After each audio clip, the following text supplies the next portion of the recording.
de mí. For those of you who don't speak Spanish, oh well, too bad. Go learn another language. Repita después de mí. No rees, no rees, no rees, no rees. Muchísimas gracias. My name is Jolanda Jones. I love you. I'm here to support you. Thank you. All right, thank you so much. Come on, Michelle. You got it. Go ahead and finish that. Good morning, Houston. Are there any teachers in the audience? My name is Michelle Williams, and I'm running for state representative in House District 127. I am a teacher, a single mother, a grandmother, and a fierce advocate for public education. You know, when I think about what courage means or looks like, I think of a time when I had to make a choice. It wasn't in a quiet moment. It was in the heat of fear and retaliation. I spoke out against some decisions that were being made that I knew would hurt our schools and our students. And in return, I faced threats, loss of my teaching contract, and reassignment to a bus barn. But they thought I would back down. They thought I would shrink. But instead, I chose to stand taller. I showed up at the next board meeting because my students and their futures was worth every word I spoke and every risk I took. But guess what? I wasn't alone in that room that day. I was there for every teacher who felt silenced. I was there for every parent that was fighting for their child's education, and for every student that needed someone to believe in them. Because it wasn't just my story that was on the line, it was our story. And when the Texas Education Agency finally ruled that what happened to me was wrong, it wasn't just a moment of vindication. It was proof that when we fight together, when we refuse to flinch in the face of injustice, this is who we are. We fight what's hard. We stand together.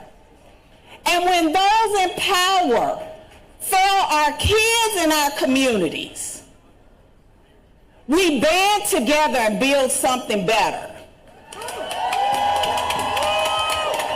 And if we do that, if we believe in one another, there is no limit, trust me, to what we can do together. Thank you.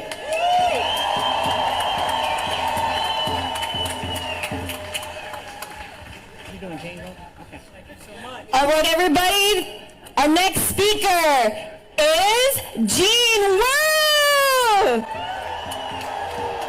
Thank you, everybody. My name is Gene Wu. I'm a state rep out of Southwest Houston. I'm not here as a politician. I don't want to be here as a politician. I want to be here as an American. I want to be here as a Texan. And I want to tell you why I'm here and why I'm happy you're here. It's not just about the ICE raids. It's not just about the loss of due process. Why I'm glad to see all of you, why I'm pissed off, is because for the last half century, our government has spent its time stripping away everything that helps make us great, strip away all the things that puts us back in the middle class, all the things that keeps the American dream alive, thing after thing, education, healthcare, infrastructure, everything been stripped away piece by piece. And we've given it up to the billionaires. We've given it up to the money class. We've given it up to the big donors and the corporations. And all of us are here because we're looking around each other and saying, why do I work so hard but suffer so much? And the reason why that's important is because then we look for somebody to blame. And whether it's immigrants or trans kids or Muslims or any other group that is having their neck stepped on by Donald Trump and Republicans. It doesn't matter what. We need to fight is fight against all of that. Fight against this idea that Americans are just here to work and grind themselves to death so you can make money. I want to rebuild the American dream. I want us to fight for what made us great. I want to fight for us to be the beacon on the hill again. I want to fight for us to be proud to go out into the world and say, we're Americans. I want us to be the best again. And we can be the best when we come together. When we stand up for everything that we knew to be true when we grew up. When they taught us that America is the heart of democracy around the world, we should live up to that. When they say America is the ultimate fighter for freedom around the world, we should live up to that. When they say America is the example of how people live together and be tolerant and loving and welcome one another, and that's how they became great, let's live up to that. I'm tired of America being known for mass shootings, mass debt, mass deportations. I want us to go back to what the world knew America as. We are the machine that destroys kings. Let's go live to that.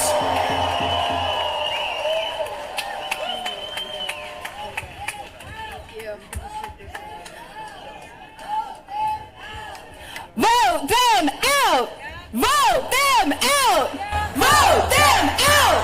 Vote them out! Vote them out! Vote them out! All right, y'all. This is our next person. We're going to actually have a safety speech. Howdy, everybody!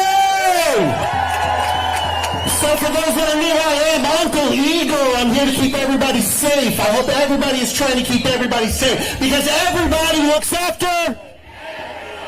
Everybody looks after. There we go. I need anybody who's in the area of the medic tents to get out of the medic tents. I know you want to hear. I know you want to see. I know this is important, but it is not more important than the medics, correct? There we go. I notice that the crowd is pushing in. Just so you know, the park across the street, if you need air, go over there. You can still hear, you can still see, because everybody takes care of... Everybody. Damn right. Thanks, Houston. All right, let me introduce Joe from HRC. Hello, Houston, and happy Pride. My name is Joe Mendoza. I've been part of the Human Rights Campaign work in Houston for 7 years, spending the last 5 years focused on bringing communities together and pushing for political action that makes a real difference. On behalf of HRC, we want the city of Houston to know that it is not only our privilege to be with you in this peaceful protest as members of this community, but also our duty as Americans to demand equality, equity, liberty, and justice for all. I'm also here in my personal capacity as a fellow Houstonian, as a proud bisexual, as a proud father of an awesome daughter, and as a proud descendant of Mexican Americans living on this indigenous land, whose family ties back to this region 100 years and to this state 150 years. As someone that sees history repeating itself and understands the importance of this moment. In 2006, I led a walkout my senior year of high school in protest of racist immigration policies that passed a Republican-controlled House under President Bush. We marched 3 miles on a rainy day to this very spot to join countless other Houstonians in protesting unjust policies and racist legislators trying to legalize their bigotry. That bill failed in the U.S. Senate, but we know the work to safeguard our institutions is never ending. And almost 20 years later, here we are again, fighting the same bigotry disguised as patriotism. This time, rage baiting and racism has found a new home in the swamp that has become the Republican Party. A party now rooted in MAGA hate and white supremacy and white nationalism, waving the American flag in blind subservience to fascism. The American flag that has always strived to represent freedom, unity, and the values of our nation when the founding fathers sent the Declaration of Independence to the last madman who tried to call himself king. We grew up reciting the Pledge of Allegiance to that flag, which promised liberty and justice for all, and taught us that America is not only indivisible, but a republic. A constitutional republic where sovereignty rests with the people. A representative democracy where power belongs to the people in their consent to be governed, and not one person or wannabe king. It's said that the American flag should be turned upside down in times of dire distress. Now is that time. Over the time this dotard has been in power, the Klansmen pulling the strings have continuously assaulted the foundations of our republic with their blitzkrieg against the Constitution and Bill of Rights to try and create cracks in that foundation. Through history, we know that any cracks in that foundation from their assaults are only the first step in their attempt to crumble the institutions of our democracy and establish authoritarianism. We know that attacks against the LGBTQ community will not stay isolated to just us queer folk. We know that attacks against the black and brown communities will not stay isolated to just us people of color. We know that when they come for one of us, they inevitably come for all of us who are not part of the ruling class. Now is the time for all of us, regardless of citizenship status, gender identity, sexual orientation, race, ethnicity, or religion, to speak out, show up, run for office, and protect your neighbor, for there is no one left to speak out. If you ever wondered what kind of person you would have been in the 1930s during the rise of fascism and establishment of authoritarianism, now is that time. If you identified as a Reagan-era or Bush-era Republican or Libertarian, waving "Don't Tread on Me" flags, promising to stand up against government overreach, now is that time. If you took an oath to protect and serve your community, to defend the Constitution and stand with the people, now is that time. If you ever saw injustice and oppression in the world and wondered what you would do if tyranny ever tried to break down our doors, now is that time. If you ever looked at our elected officials who are absent or passive in their resistance and wanted to hold them accountable by running for office, now is that time. Now is the time to make it loud and clear to Trump, Abbott, Dan Patrick, and Democrats in name only that in these United States of America, in the Republic of Tejas, and in the city of Houston, we have no king, we need no king.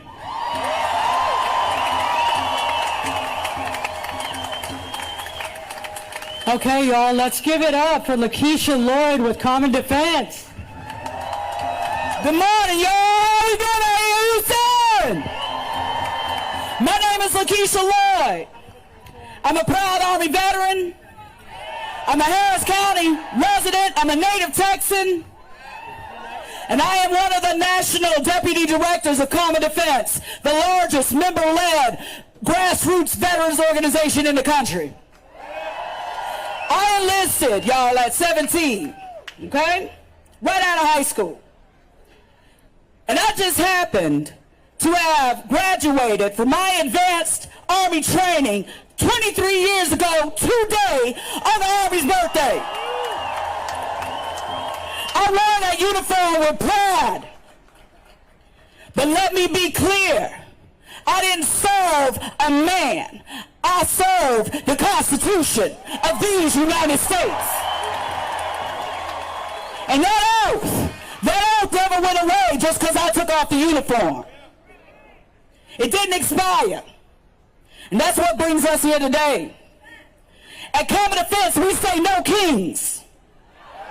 Not as a hashtag, not as a sound bite, but as a truth. A truth about who we are and what we represent. This country was founded on rejecting monarchy and on standing up to unchecked power. And as veterans and military family members, we carry that tradition forward. Because it doesn't matter what party you come from.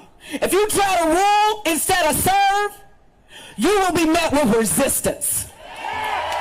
And let me say this with my whole chest, okay? Our resistance is rooted in nonviolence. Not because we're passive, but because we're principled and disciplined. Not because we're weak, but because we see what violence costs. But we refuse to pass that pain onto our neighbors. We don't escalate. We organize. We don't dominate. We educate. We don't seek vengeance.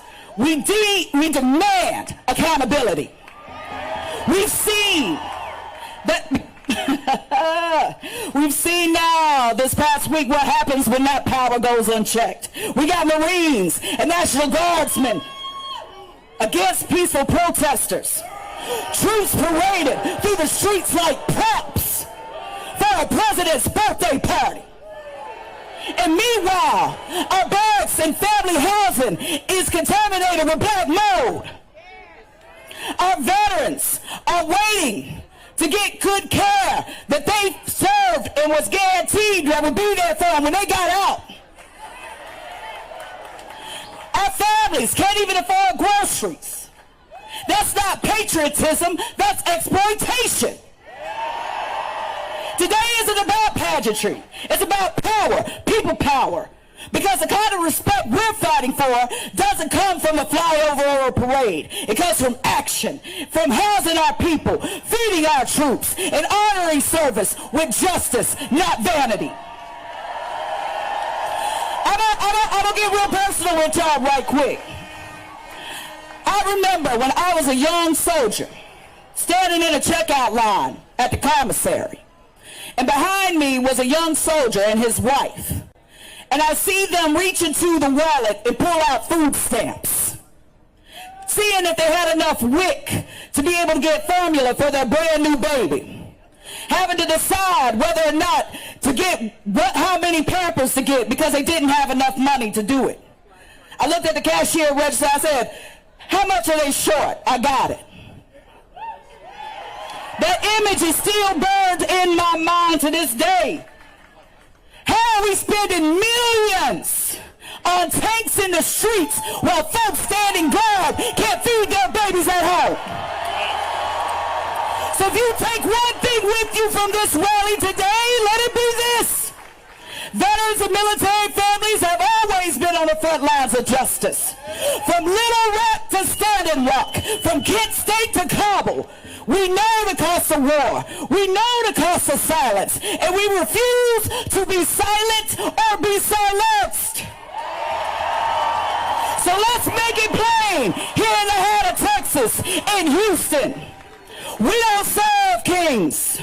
We serve the people, and we're not going anywhere. Thank you. No kings, just us.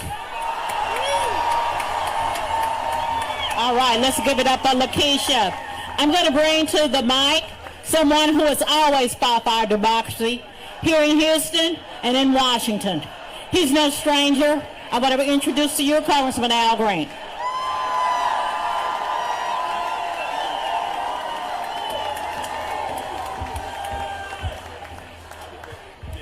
Thank you, Jackie. If I may just start with this, friends. There were people who spent a lot of time to bring this event to fruition. They were awake at night. They took a lot of risks, but they're proud to do what they've done. And I think we should be proud to acknowledge what they have done. Would you give the organizers a big expression of love, please? The big expression of love for the organizers. By way of further introduction, I'm the Al Green who stood up at the joint session of Congress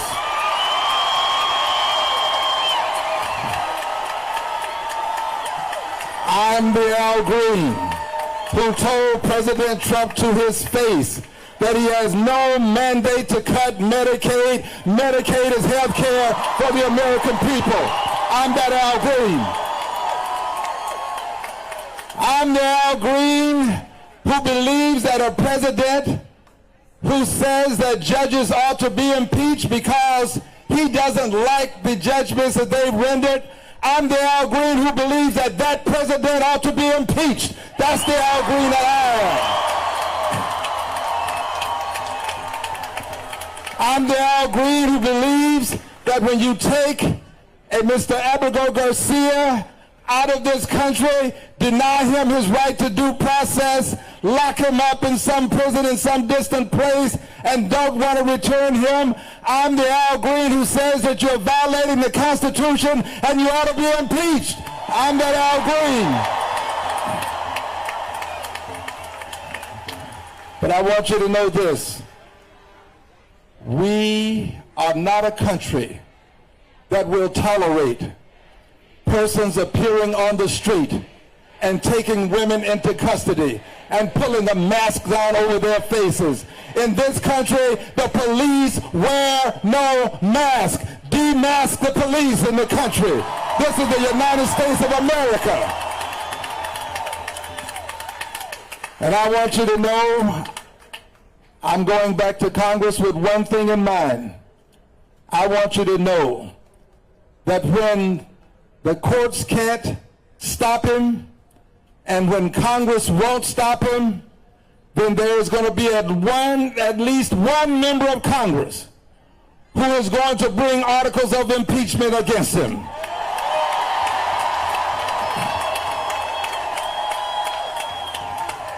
I'm pledging to you right here, right now, that when I go back to Congress, there will be a vote to impeach Donald John Trump.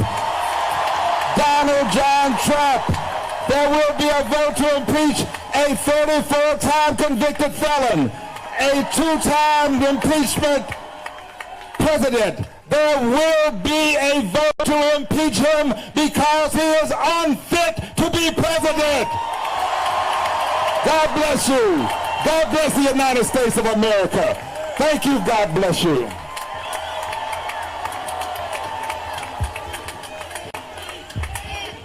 Impeach.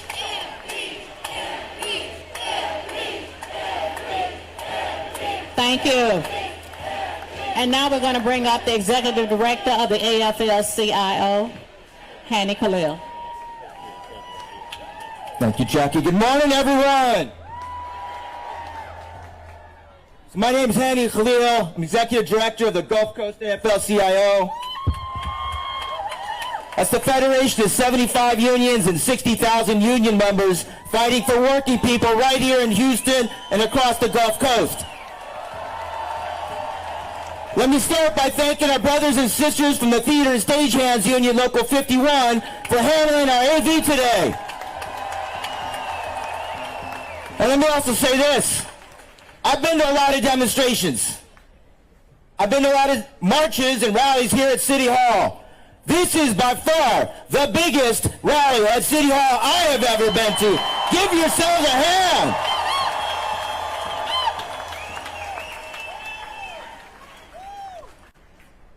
So y'all should know that Texas unions do not put up with would-be kings. No. We fight for the Texas that all of us deserve. And we do not bow down before bullies or billionaires who want to stop us from getting there. Every day, unionized workers fight for fairness and due process in the workplace. So when more and more of our members, our co-workers, our family members are met with workplace raids by ICE and communities are being cruelly torn apart, immigration is a union issue. I don't know if you heard, but a week ago in Los Angeles, our union brother, David Huerta, president of California SEIU, was thrown in jail just for standing with immigrant workers and for peacefully observing an ICE raid. But in this country, we don't allow our co-workers and our neighbors and our family members to be torn away by people wearing masks, do we? Fact is, immigrant workers are essential to Houston. Imagine how this city would function if the workers who work in the hospitality industry, in the janitorial industry, and the construction industry were just deported. We wouldn't have a Houston. And what about the federal employees that Elon Musk has been sacking left and right? Doge. Also without due process and trying to strip away their collective bargaining rights. What happens, folks? What happens when the next hurricane hits Houston? And it will. What happens if FEMA employees and those immigrant workers that this city relies on aren't here? Who's going to rebuild our city? We can't allow Trump to do what he's doing. And so that is why today I want everyone to be clear about where the labor movement is. We are calling for the release of all unjustly detainees and an end to these lawless raids. We want all these immigration proceedings to uphold the principles of due process that we fight for every day, and that all detainees are guaranteed their rights under the Constitution. And we want Texans' right to peacefully assemble and protest to be respected. Do we not? Now, Donald Trump and Greg Abbott, they want to silence us. They want to intimidate us. They keep talking about invasions and insurrections and sending in armed troops. Has Houston been invaded, folks? No, this is Houston. This is Houston. And so we will do what unions have always done. We will put solidarity into practice. We will speak out boldly and peacefully and fight against injustice. And with all of you, we will remind the billionaire class, there are no kings in our United States. No kings in our United States. And whatever comes today and in the weeks and months ahead, I want you all to remember this. You cannot detain a movement. You cannot deport solidarity. You cannot detain a movement. You cannot deport solidarity. Thank you. Thank you, Hanny.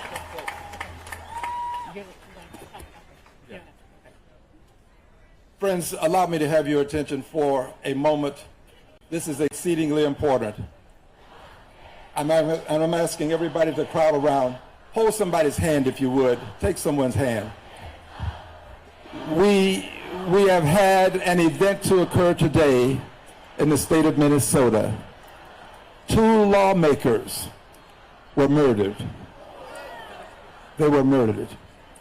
And the person that did it was imposing what they thought was credentials as a police officer, dressed or disguised in some way as a peace officer. And this is something that in this country we cannot tolerate. So in the spirit of love of country and for the people who have lost their lives, let us hold hands for a moment of silent meditation.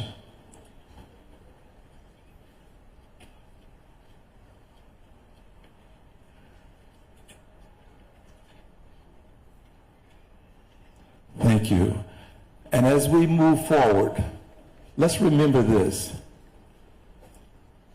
In this country, we resolve our differences with peace, with peace, with peaceful protest, with peaceful protest, peaceful protest. Remember this. If we try any other means, we will be denounced as violent persons who have no place in civilized society. So as you move forward today, let's make sure that when the press reports what happened here today, they will say they came in peace, they behaved in a peaceful manner, and they left in peace. And no one was arrested. Thank you. God bless you. God bless the United States of America. Thank you.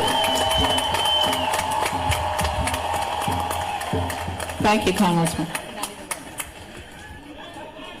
We live in a world where right is wrong and wrong is rewarded, where truth is silenced and lies are amplified, where up is down and down is dressed up as progress. People will believe a lie because it's easier, more comfortable, and more profitable than accepting the truth. We've seen it not just in politics, but in our schools and communities, and even in some of our relationships. Integrity is now considered naive. Compassion is called weakness. And those who speak out are told to sit down and be quiet. But let me be clear. Silence in the face of injustice is not neutrality. It is complicity. We cannot afford to be complicit, not now. There is too much at stake. There comes a time where we must decide who we are and what we stand for. Will we follow the crowd even if it goes blindly off of a cliff? Or will President who literally has even if our voices shake? is the law. Because truth is real. But he is the law. It doesn't need to be loud to be powerful. It just needs to be who has spoken. devolved our country into And even authoritarianism. We cannot And tolerate even it. enough He of must us, be if enough stand of removed from office, us stand not up by to use speak of physical the force, lies, but by use of what the medic. Constitution permits. In this country, we have a We need a medic in Constitution the that front of the allows stage. us to remove an unfit president. He is unfit, and I'm going to bring articles of impeachment against him All right. this month. We will vote in the Congress of the United States. It just needs to be impeach spoken. Or not to impeach the Even when president. enough of us stand up and I speak believe it, he the should be lies will removed from begin to office. crumble. Congressman, We are free, we don't bow. We are free, Message is, we will not you are bow. not alone. This president has We're made not put every here to person blend who in. looks like you're We're put Latino here to be bold. suspect. To be The bold Latino in the light community of in this darkness, country is a and part to of the remind the fiber and world that fabric truth still that makes America matters. the great country it is. Justice still and matters. The people who have come here, Democracy regardless still of how they matters. come, And that have been doing here, what is that have right, been law-abiding, even that have been if it working and costs paying us, taxes, is still they working. ought to be respected. You're not going to just round The people young man up and then take that them I'm about out to of the country introduce without is the allowing them to have Secretary due Treasurer process. of the AFT, And only those who are guilty serving of something 1.8 ought to million be members, rounded up. including Not pre-K just through everybody. 12th grade Children teachers, shouldn't be taken out of the paraprofessionals, country. and other You ought not have school-related sick people personnel. being thrown out of the country. Higher education, This is the United faculty, and States of professional America. We got the staff, Statue of federal, Liberty. state, and We local say, government bring your employees, tired, your and poor. nurses and Bring other us those healthcare nurses. You're going to be professionals. free. If it's to be He real, is the immediate we got to past have president respect for the law. of the This president does not 140,000 respect member the law. Florida He does not Education respect the Association. Latino community. He And for served this, on the he's AFT going to be Executive impeached. Council as the your AFT message? Vice President farm for 6 workers and years. people who work in hotels and Before being service elected industry. Well, I'm glad you brought this up. Secretary The Treasurer, president now wants to since make an becoming exception Secretary for farm Treasurer of the workers. AFT Well, he in created the 2010. crisis.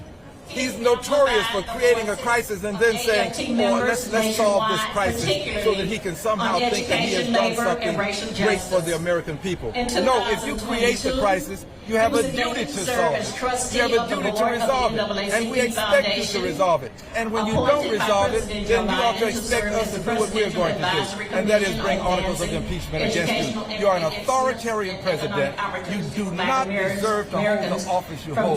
This is a country of the people, by the people, for the people, not of the billionaires, by the billionaires, for the billionaires. You and the billionaire class. You and Elon Musk, whom you've had a slight breakup with, both of you have to go. He's already out. You're going to go, and so is the vice president. Both of you should be impeached. We're going to bring articles against both of you. What's your message to the thousands? He would go on to become a music teacher and a band director. Thank you for in being here. Miami-Dade Public Schools The for 10 presence years. of this He is also an accomplished musician in his own right and has performed throughout the state and nationally as a saxophone soloist. I have so much more I can say, but time just won't permit. So I would say thousands upon thousands. But they are also doing this in tandem with thousands upon thousands on the East Coast, thousands upon thousands on the West Coast. In summary, we probably have millions of people out today, and to them I say, this is what we must do.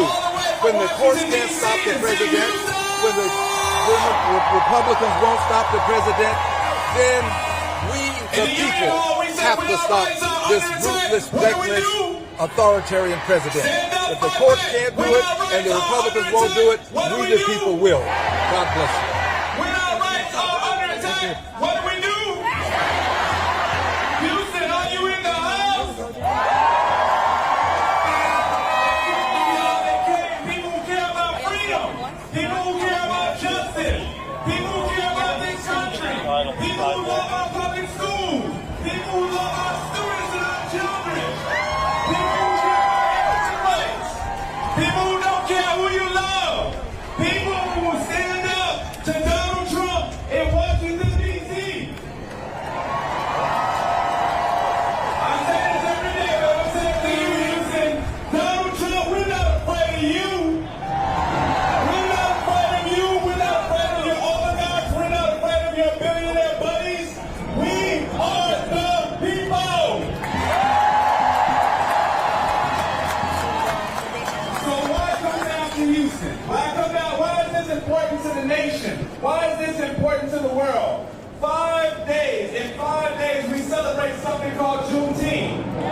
Listen, Martin Luther King Jr. talks about the beloved community, and I have to think that he would only imagine this sea of people, people from all races, people from all colors, people from all zip codes standing together for one country, for one thing, one nation under God, indivisible, with liberty and justice for all. That's who we are. I want to thank you all for coming out, but I also want to challenge you, because this is the first step to a journey. We need to continue to speak out and make sure that our voices are heard all over this country. People are standing with you. Yes, you see all of the cameras, you see the helicopters, you see everything. They're showing you, Houston, they're showing you, that means that they're showing courage. That means that they're showing honor. That means that they're showing heart. And so as we march today, we want to let you know from the American Federation of Teachers, the ALT, 1.8 million teachers and healthcare workers and public schools workers who give their lifeblood and soul to our young generation, that we must continue to do this. We must get this right. Elections have consequences. Elections have consequences. Elections have consequences. We've had bad laws before. We've even had bad politicians. Maybe not as bad as this one, but we can change this. We can change this. Can we change this, Houston? Can we change this, Houston? You're ready to tell Donald Trump, if you go after our jobs, we will certainly go after yours. Thank you all very much for allowing me, on behalf of our 1.8 million teachers, I want to thank Jackie Anderson. Let's give her a big round of applause. I want to thank Texas AFT's El Capo and all of the teachers and cafeteria workers and paraprofessionals and secretaries and all of the folks in our schools. We know that Houston has been ground zero for everything that's wrong. You cannot take over a school system and then underfund the students. You cannot dismiss teachers for no cause. You cannot underfund them in our classroom. You must support the people who support our children. Thank you all so much.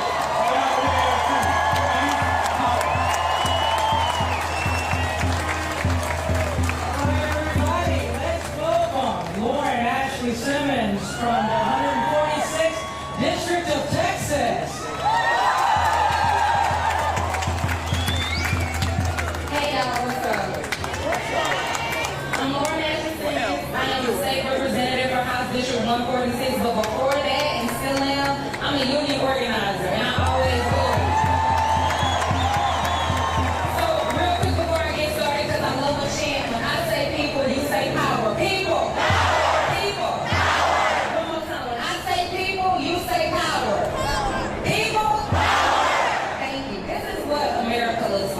Right here. This is what democracy looks like.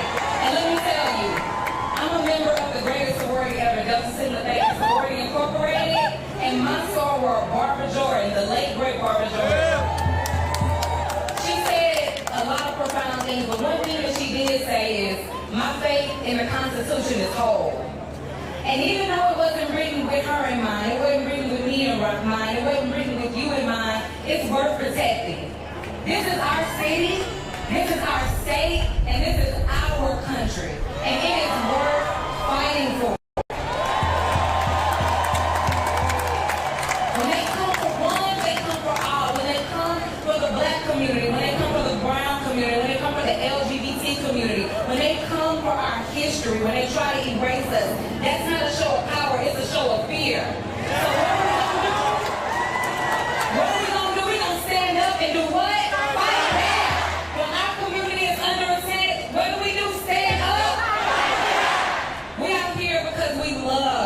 Where we're from. We love our people, we love our community. This is what they're scared of, y'all. Look at this, look around you. If you ever ask yourself what you would have been doing in Nazi Germany, if you would ever ask yourself, would you have been helpful on the Underground Railroad when my people were trying to escape for freedom? You would have, because you're doing it right now. I don't care what they say. I don't care what they try to write about us. It matters that we are out here today. This is our state, this is our city, this is our country, and we're gonna fight for it every single day. I love y'all so much, and I appreciate y'all so much, because our communities are counting on us. And this is the moment. There are too many historical parallels right now, and we have to be loud. We have to be loud.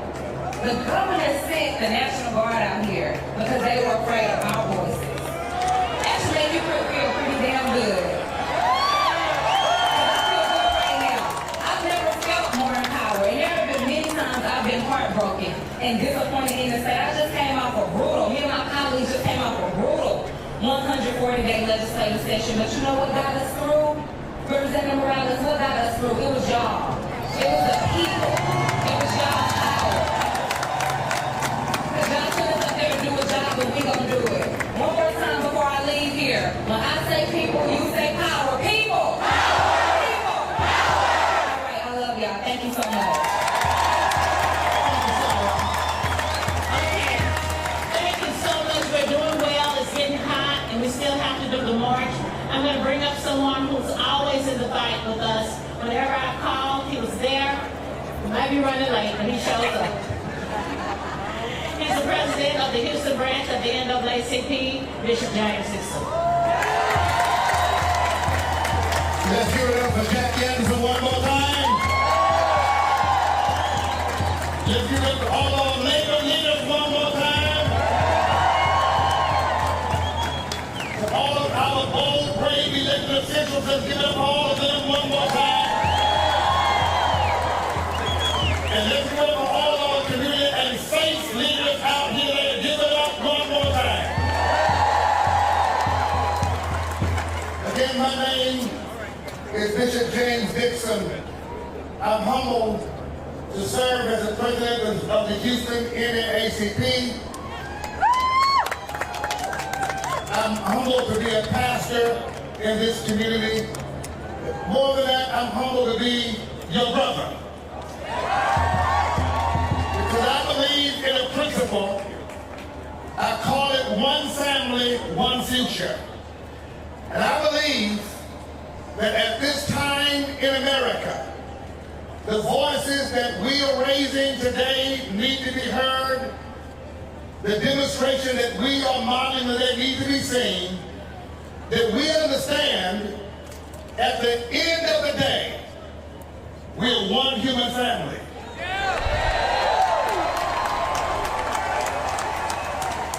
You may be black, white, brown, or Asian, but we're one human family.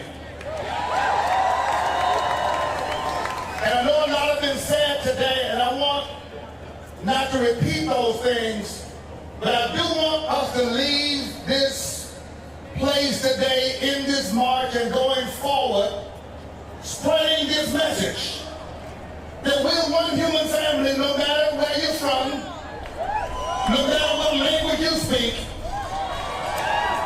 no matter what religion you practice, and no matter your political affiliation. God made all of us, and we're all God's children. We are brothers and sisters. We are one human family.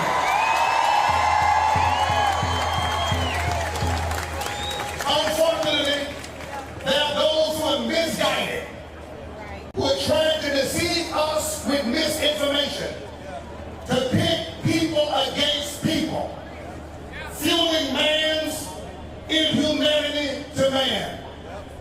We see evil, we see hatred, we see violence, we see murders, we see people acting animalistic towards other human beings because they are misguided, deceived, and dysfunctional.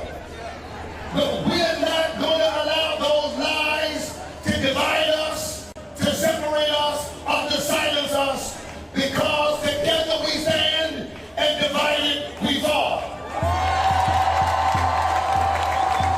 This movement today is a love movement. And in this nation we have sacred documents. One says, we the people.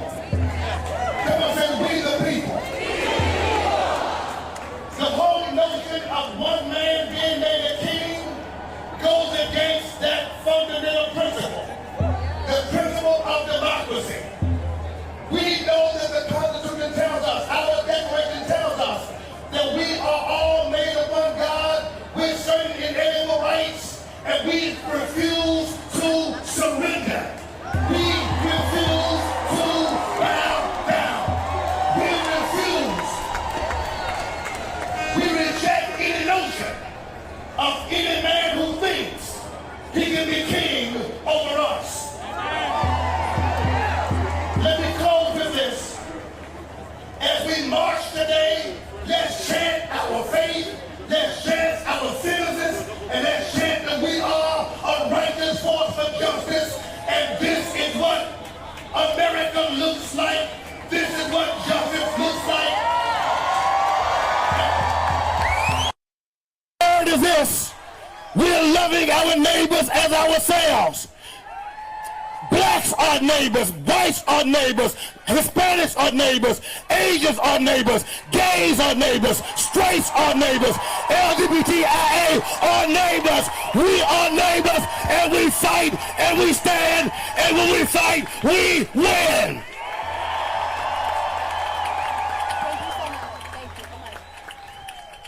All right, y'all, you know what time it is? We are starting our march, but before we go, everybody protects. I can't hear you. Everybody protects. All right, y'all, so we have two different ways. As you look to your back, behind you, the reflecting pool, and then towards the library side. Please walk carefully. Take drinks of water. We do have porta potties on the library side over here. That is McKinney Street. Please start making your way. And as you do, we will have one last speaker. But before I say that again, everybody protects. Oh, okay, one more second. Okay, I just need to say really quick, if you are marching, stay safe, stay patient. We're heading towards the street. The march has already started. The march has already started. But it's long and it's calm because we're staying safe and we're staying patient. If you can hear me at the park, do not go anywhere. You're going to walk across this park to join the march. Stay safe, stay safe, stay patient, stay safe, stay. Go towards the street, go for the march, stay safe, stay patient. All right, here is John from Food Not Bombs. How we doing out there? Are y'all energized right now? Are y'all ready to march? Comrades, let me speak plainly. This system isn't broken. It's working exactly as it's intended. From mass deportations tearing families apart, to bombs flattening Gaza, to cops arresting people for feeding the hungry. This is all by design. A design drawn in blood and paid for by profits. They deported us under the Democrats. They deported us under the Republicans. Obama built the cages. Trump filled them. Why? Because deportation isn't about borders. It's about business. Private prisons get richer. Corporations get cheap labor. Politicians get fatter donations. They don't care about security or law and order. They care about supply chains, stock prices, and silencing dissent. And right now, while we stand here, the U.S. government, both parties, are writing a check for genocide. Trump, that's worth a boo. Trump bragged about moving the embassy. Biden whispered ceasefire while sending more bombs. It doesn't matter who's in charge, the money never stops flowing. Why? Because Israel is the U.S. military's testing ground.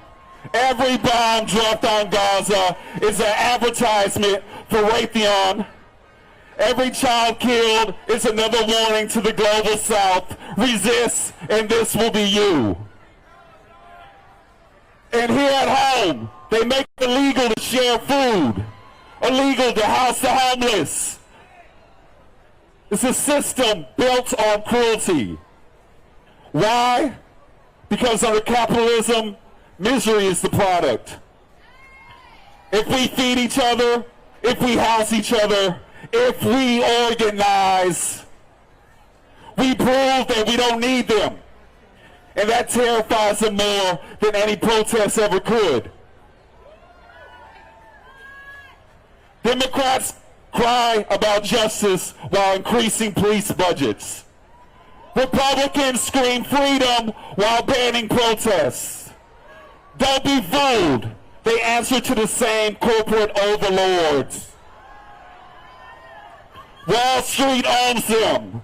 The war machine owns them. The prisons, the oil companies, the arms dealers, they all own them. And we're the ones paying the price with our lives, our labor, and our land. So what do? We fight. We organize. We build networks of survival outside of their system. We blockade. We occupy. We shut it down. We feed the hungry openly and defiantly. We expose their lies loudly and relentlessly. We make it impossible for them to ignore us. They want us divided. They want us hopeless. But we have the numbers. Look around you. We have the rage. And it's time to take this down. The system won't be voted out. It'll be dragged out, kicking and screaming. And now as y'all march, let's scream together. The people united will never be defeated.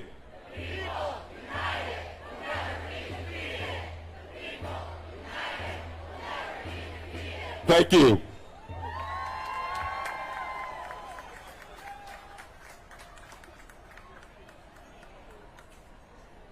Y'all, when the city is under attack, what do? When the city is under attack, what do? Again, when the city of Houston is under attack, what do? Thank y'all so much. And right now we have a musician. His name is Dana, and he'll be doing some song to, a special homage to Donald Trump and the ketamine kid himself, Elon Musk. One more time. When the city of Houston is under attack, what do? When the city of Houston is under attack, what do? All right, stay safe, y'all.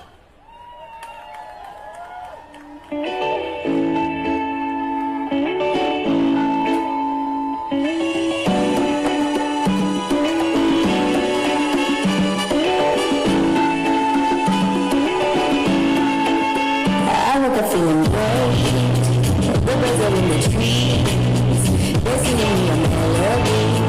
La la la la for the boys. My head is on the straight. My heart is in peace. My soul is in the melody. Ready to change the story.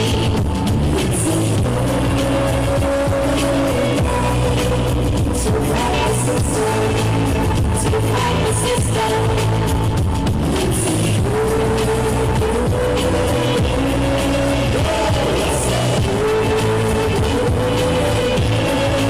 We're never gonna stop.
Houston.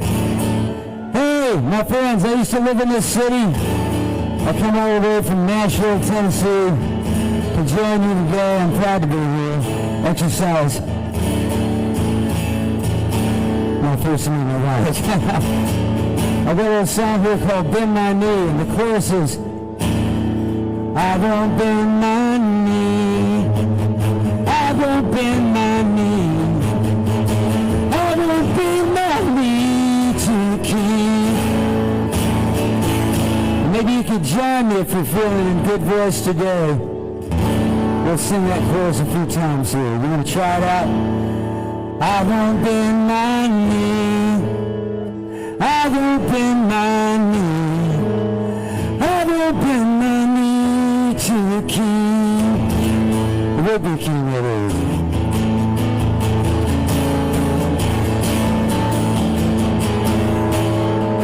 You might call yourself a king, but I see your true worth. You surround yourself with shiny things, and the richest men on earth. Though I was yours, proud and free, no man is above me.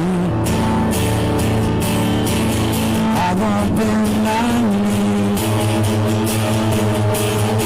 I won't bend my knee, I won't bend my knee to the king.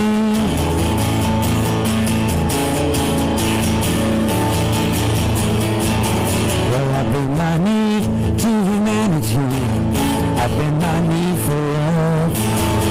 I won't bend my knee to tyranny, I won't kiss the hand that shoves. I fought long enough to know the fight is never ending. I won't bend my knee, yeah, I won't bend my knee, I won't bend my knee to the king of fever dreams.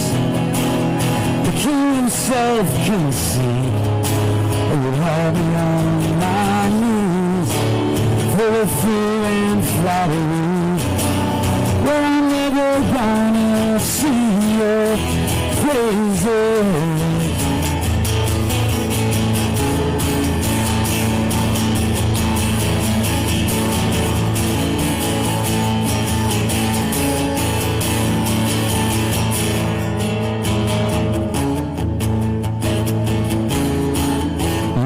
Whitewash history, you can laugh at your cruel jokes, lie and deny your villainy with your boot upon my throat. I lift my head, I raise my voice, no bully can defeat me. I won't bend my knee, oh, I won't bend my knee, I won't bend my knee to the Ketamine Kid and the would-be king, selling cars on the sacred lawn, with our stolen flag and the chainsaw scheme that could possibly go wrong. Someone must defy you, and it might as well be me. I won't bend my knee, I won't bend my knee, I won't bend my knee, I won't bend my knee to the king. I bend my knee for humanity, I bend my knee for love. Be safe out there. All right, thank you.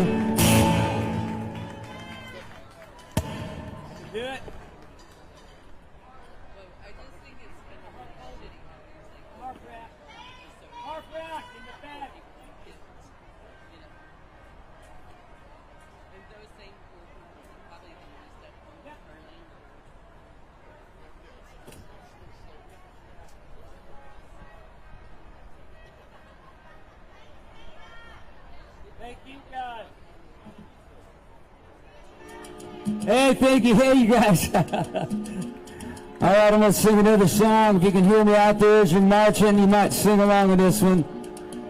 It's an old Woody Guthrie song. Thank you. Thank you. Old Woody Guthrie song. You had that guitar that said, "This machine kills fascists." My father fought against fascism in World War II. I miss my dad, but I'm glad he can't see the shit that's going on now. So you know the words to this one, I'm sure.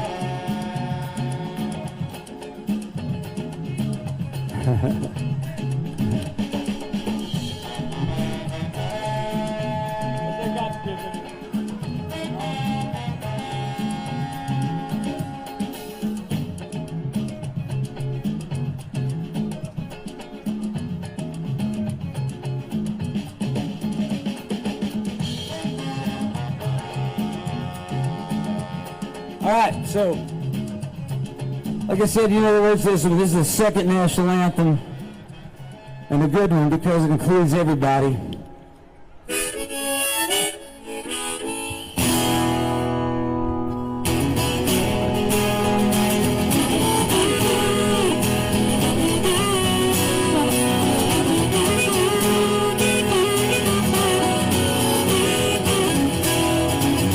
This land is your land, this land is my land, from California to the New York Island, from the redwood forest to the Gulf Stream water. Oh, this land was made for you and me. As I went walking, over the highway, I saw Berlin, and in the skyway, I saw the Golden Valley. Well, this land was made for you and me. This land is your land, this land is my land. From California to the New York Island, from the redwood forest to the Gulf Stream water. This land was made for you and me. I've leaned and rambled, follow my footsteps, the sparkling sand of the diamond desert, and all around the voice was sounding. This land was made for you and me. This land is your land, this land is my land, from California to the New York Island, from the redwood forest to the Gulf Stream waters. This land was made for you and me.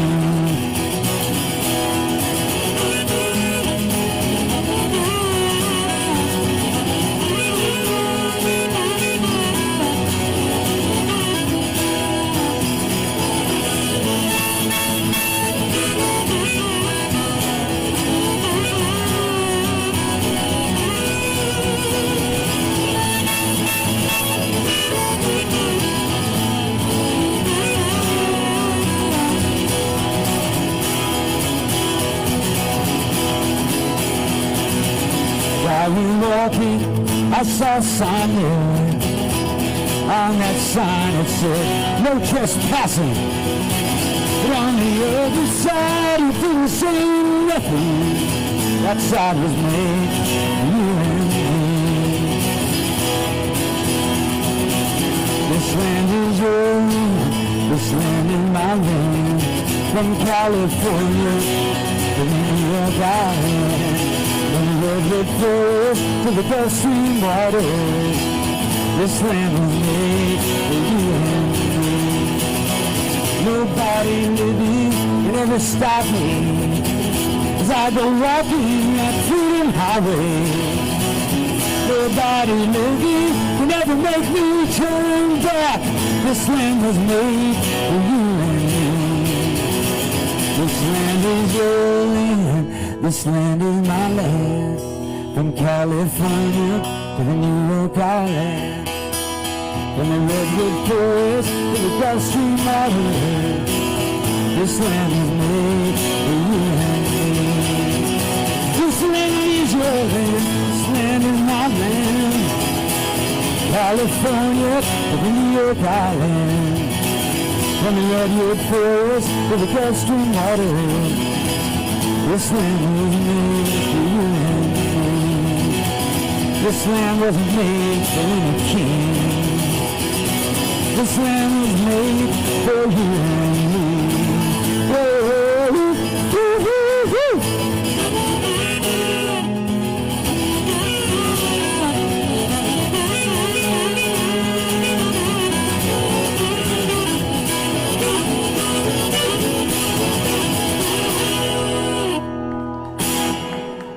Proud of the people.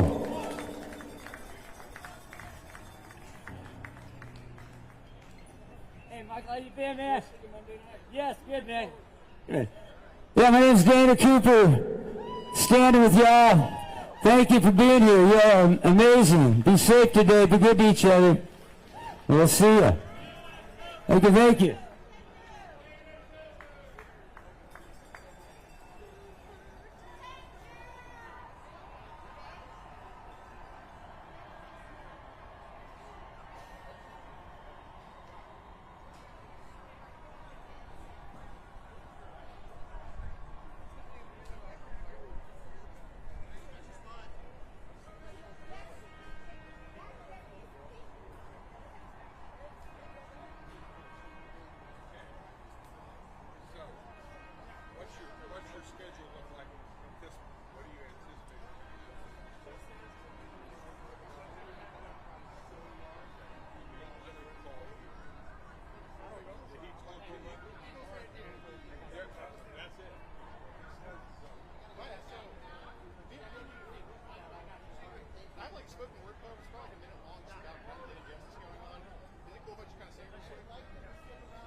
The march is happening. They want us to stick around till the end of the march.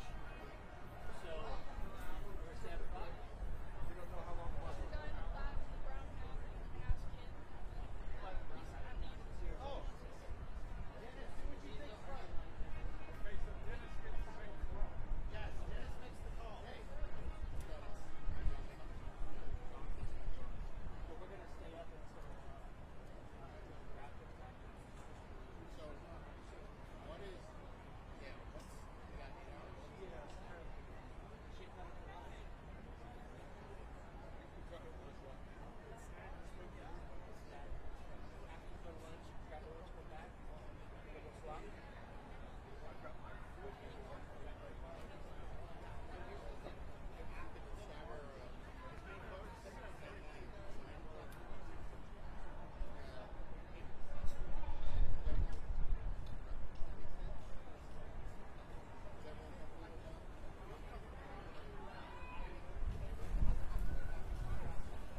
last guys, he just left it here.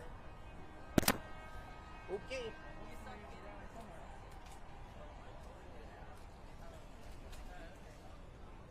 It's fine.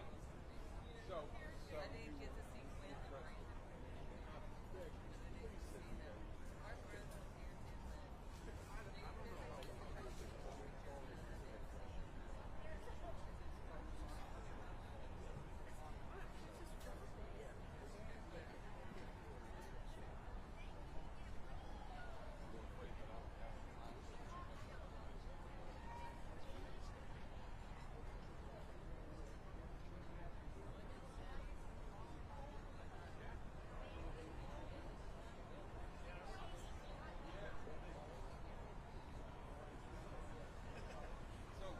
So I thought.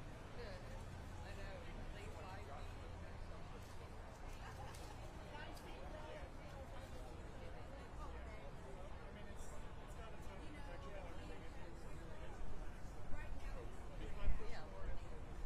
And I saw that you had those from Congressional. And I saw that from Congressional.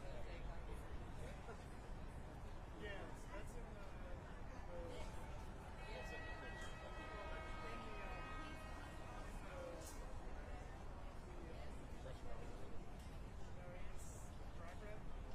Right. sending over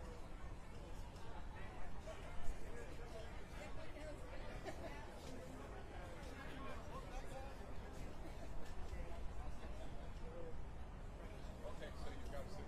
You got to sit. You're not using it.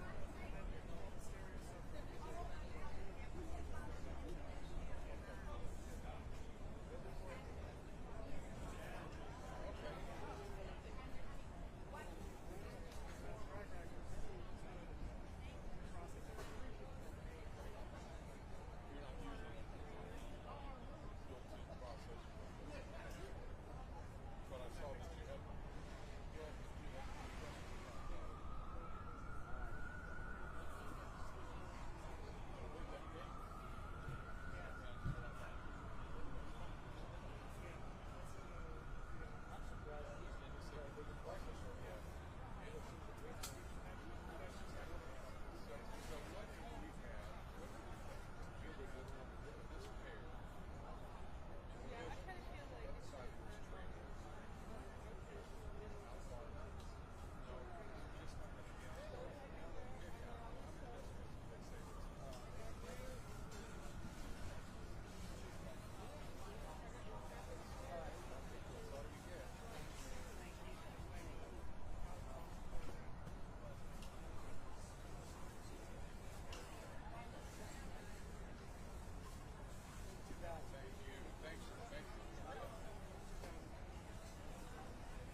Or you've been sitting all day.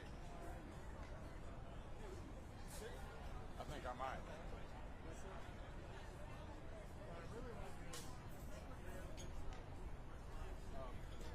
The pork bunnies should be. There you go. Because the police might not let you back up here unless you're a City Hall employee. But if you use the center stairs, they are not guarded yet. I'll get her back up here. they don't stop believing. Right now? Are we going to Play me some Don't Stop Believing. Are you playing requests? I mean, anyone wants to play again? Go. I think my music is a little bit too aggressive. Yeah, mine too. Well, no, that's what we played the first two or I three. showed you the video of what happened, right? Alright, we're about to take a I leak. showed you the video of what happened when I was at the Journey concert. Oh, yeah. And they got through like part of the chorus and the whole sound system went. Yeah, I'm The afraid to whole play. stadium. I'm afraid to play that ever again. Seems like it might be cursed. And then we went to watch Pat Benatar at the at Sugarland, I'll be right back. and they lost sound too. We're watching.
permit ran out, they were like, you could stay here or you could go. You got 30 minutes. I was like, I don't mind going to jail over this. I almost went to jail. I did a national organization, a women's march, and I got there at 4 a.m. I had to get up with all my speakers up on the platform. Got all set up at 7:30 came, and I said, you've got to know if this is working. So I turned around and turned it up at 7:30 in the morning. I didn't take it up back to the condo right across the street. So I'm blowing earth, wind, and fire. About 3 minutes before the police pulled up, the lights blankety blank.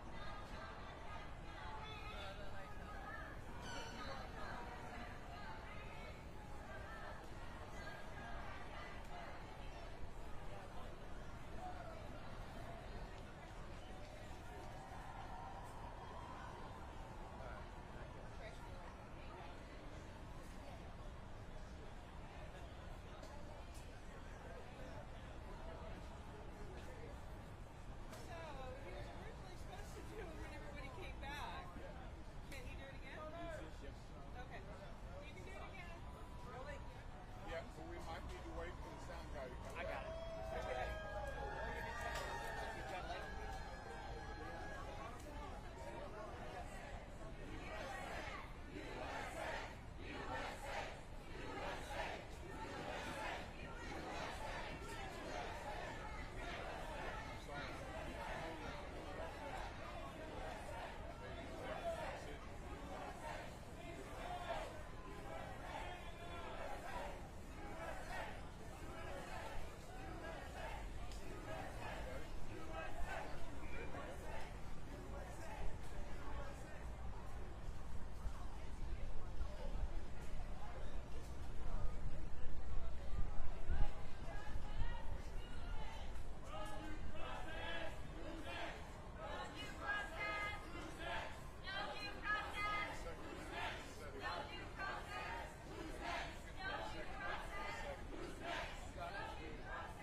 Hey, no kings, y'all. What will you bend your knee for? I bend my knee for love and humanity and the American way. There's a little song here called I Won't Bend My Knee. Maybe you can join me on the chorus. It's pretty easy to go. I won't bend my knee. I won't bend my knee. What's that? To the king. Can you sing that? You go, I won't bend my knee. I won't bend my knee. I won't bend my knee to the king.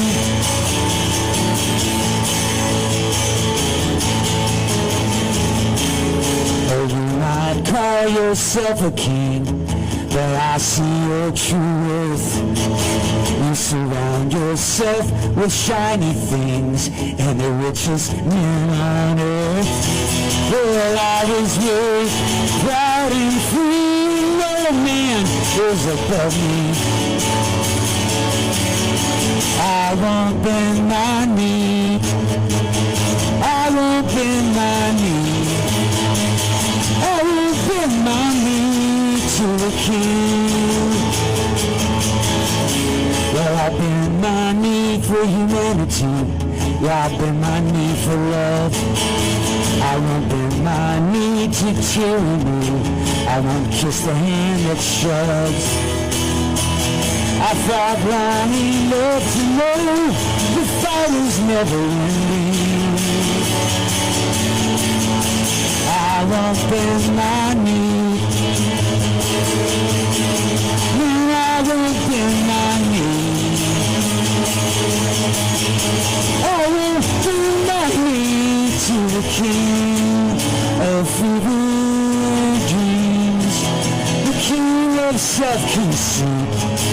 Oh, you have me on my knees for the fear and flattery. Well, I'm never gonna sing your praises.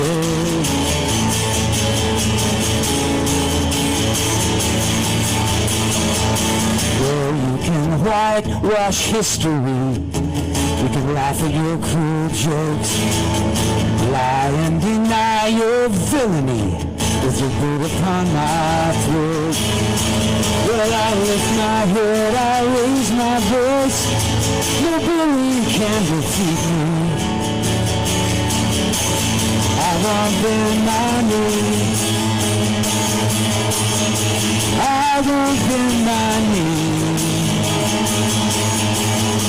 I won't bend my knee to the ketamine kid and the would-be king, selling cars on the sacred line with our stolen flag and the chainsaw schemes. What could possibly go wrong? Well, if someone must be fired, well, it might as well be me. That's right, 'cause I won't bend my knee. Donald, I won't bend my knee. I won't bend my knee. I won't bend my knee to the king. Well, I bend my knee for humanity. I bend my knee for love. All right. No kings. Thank you. I'm Dana Cooper. Appreciate you guys.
l'avais déjà dit. Le pouvoir se prend par les urnes et non par les armes. Et non par les armes. Sankara, Thomas Sankara, capitaine Sankara, ce sont des bras qui t'ont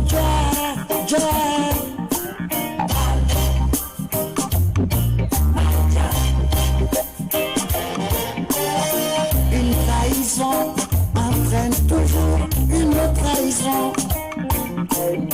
Il n'y a pas de saison. Et là, j'ai raison. Le pouvoir se prend par les yeux. Et ça, je vous l'avais déjà dit. Et non par les armes. Et non par les armes.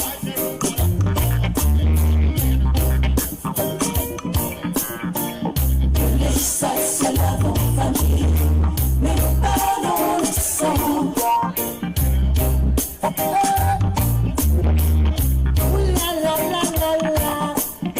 De vengeance en vengeance, l'Afrique est tombée dans la déchéance. Vouloir venger Sankara, c'est perpétuer la bêtise.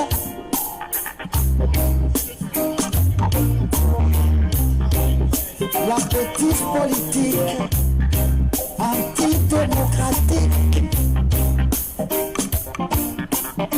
Soif de pouvoir, c'est la boulimie du pouvoir, c'est la gourmandise du pouvoir. Les ça, c'est la bonne famille, mais pas dans le sang.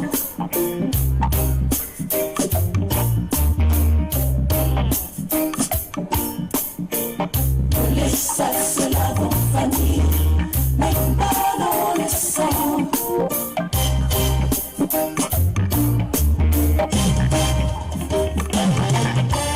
Sankara, Thomas Sankara.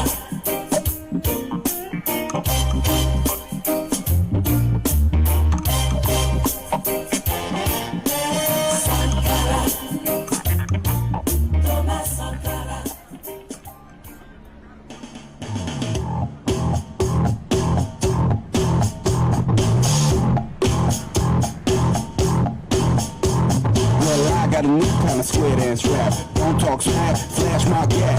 I'm finna spit and hold my dick and heat shit up like a thermostat. Grab your partner by the chaps. Give your partner a pimp slap to symbolize the ghetto trap. Step to the right, get 3 claps. Kids jam-packed in Peterman shacks. Ain't shit cooking on the stove but crack. This is the Baptist, he'll be gat. Cause boss is a kleptomaniac. 2x2, promenade. From the D1 promenade. Summer made, things get paid up, extra trade, circulate, dozy-do.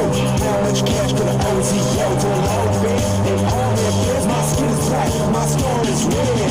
FBI coming around the outside, which one of us finna die tonight? Is we finna fight up crumbs to buy, or make a whole motherfucking world ignite?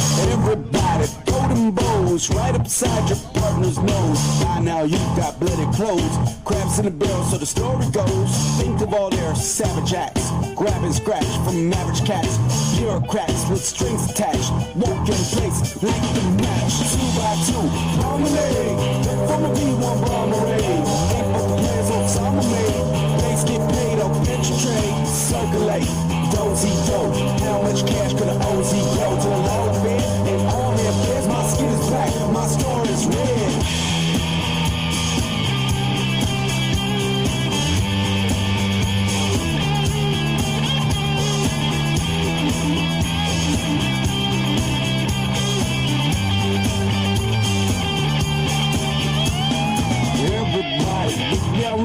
Off the level of your toes. These dance moves we usually do are not the ones that we have chose. Grab onto that beaten ground. Try your best to stay alive. We can run, we can't hide. Might as well just stay in the fight. 2x2, promenade. The 4v1 promenade. Ain't but the plans on summer made. Things get paid off extra trade. Circulate, dozy-do. How much cash could an OZ grow to the low bed? And all their beds, my skin is black, my score is red.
te puede igualar. Bravo, bravo, chona, nadie te puede igualar. Y la chona se mueve, y la gente le grita, no es mejor que la chona, para la quebradita. Y la chona se mueve, al ritmo que le toquen, ella baila de todo, nunca pierde su trote. Ritmo y sabor, los tucanes de Tijuana.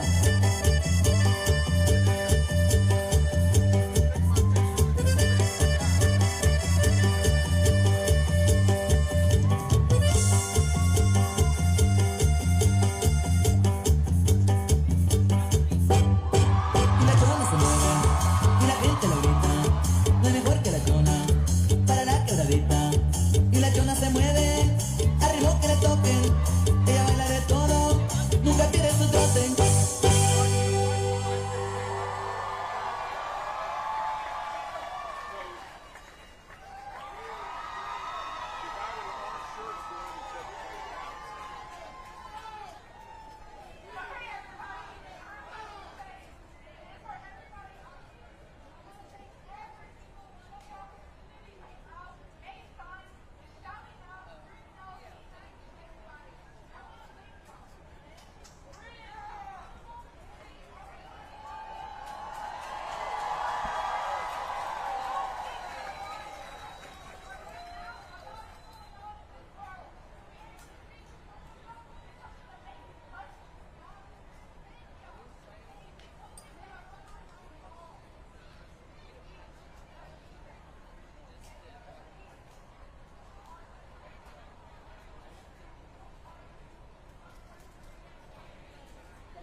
There are close to 17,000 people here, and I'm not blown out of my seat yet. I said, hello, Houston!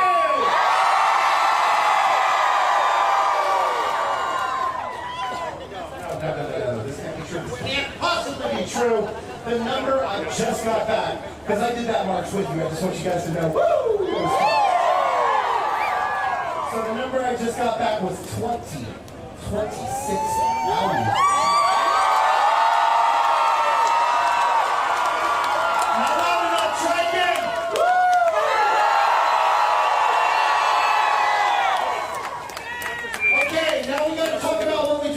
Because this was an amazing march. It's going to be all over the news. Yada, yada, yada. What do we do? Because it's not like democracy isn't failing around us. Our goal is to do something. Do something and be someone. This is Houston. This is be someone. Houston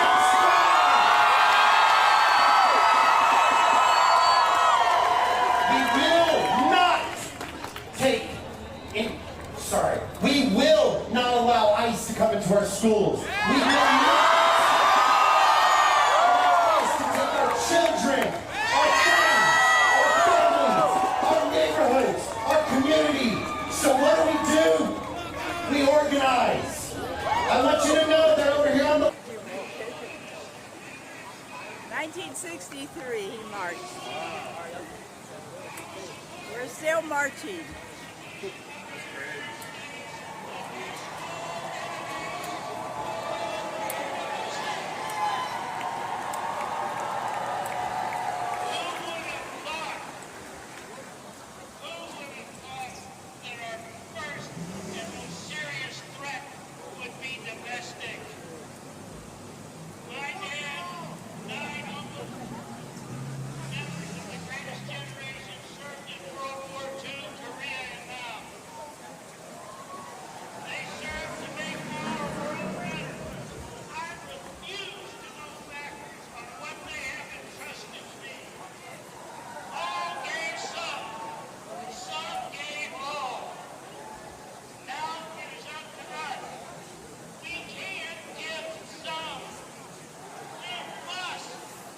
strong.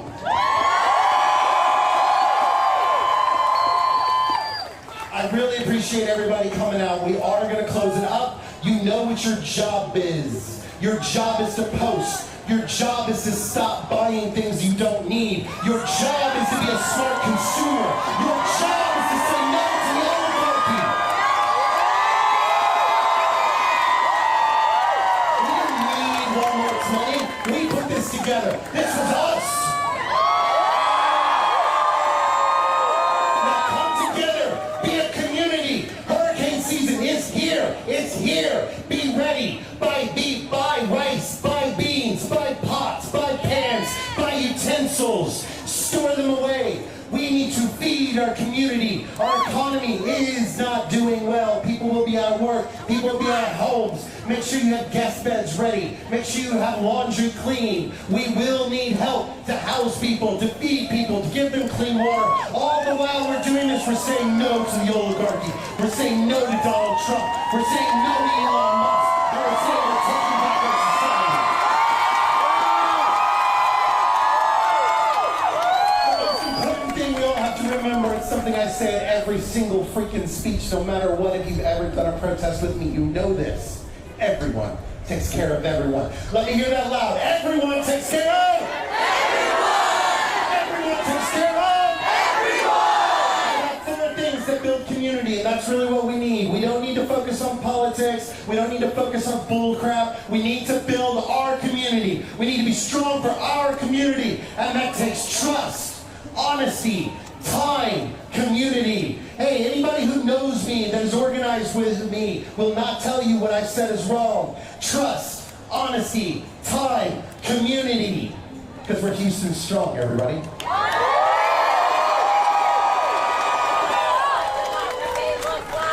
is what democracy looks like! Show me what democracy looks like! This is what democracy looks like! Show me what democracy looks like! This is what democracy looks like! Show me what democracy looks like! This is what democracy looks like! Okay. We got one last person that's going to talk. Isaiah Martin. owned. They're currently running for office. They're going to talk about all their things, and I'm going to come back, finish closing it out, and then we're going to get the hell out of here safely, calmly, maturely, because we're fucking adults, so do it right.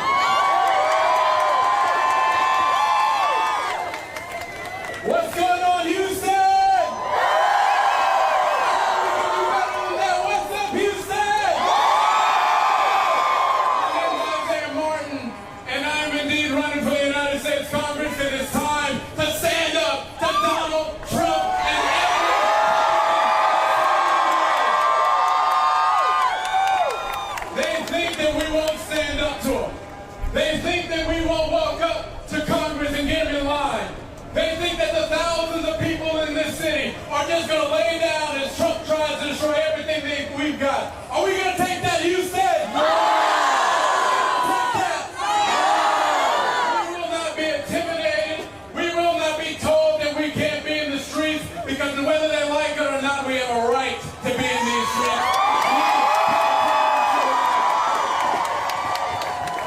And to all those that are out there, this is our opportunity.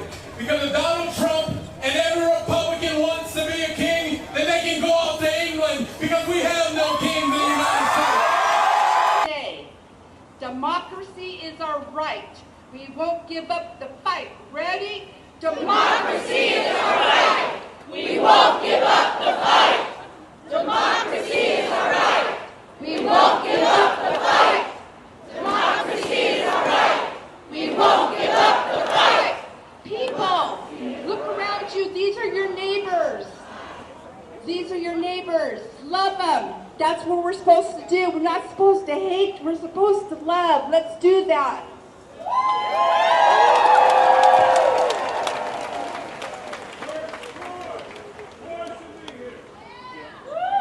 right.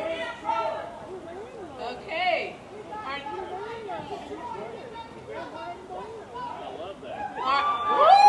Our next speaker is Jay Malone. After Donald Trump was elected, Jay Malone left his career as a university lecturer to help build the movement to take our country back. He has since managed political campaigns across the country and spent 5 years as the political director for the Gulf Coast AFL-CIO, where he ran one of the largest voter contact programs in Fort Bend County history. Please help me welcome Jay Malone.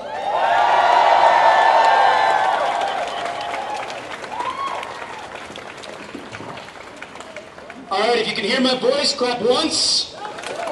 You can hear my voice, clap twice.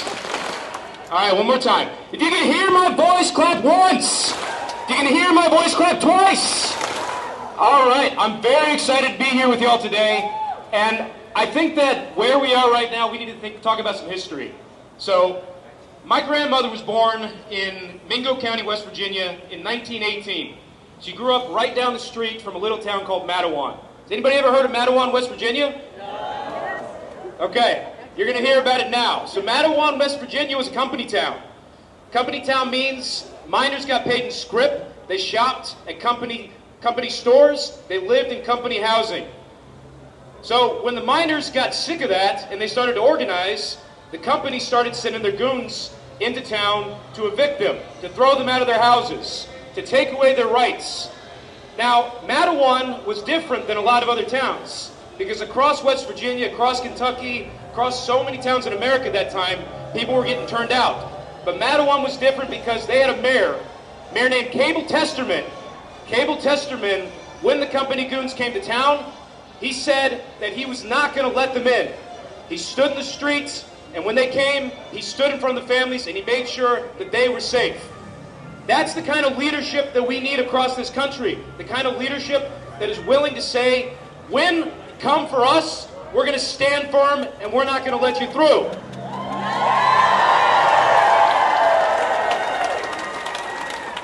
So, the reality of that fight, that led to the end of company towns. That led to the end of scrip. That led to the greatest period of prosperity in American history, where we built the Hoover Dam.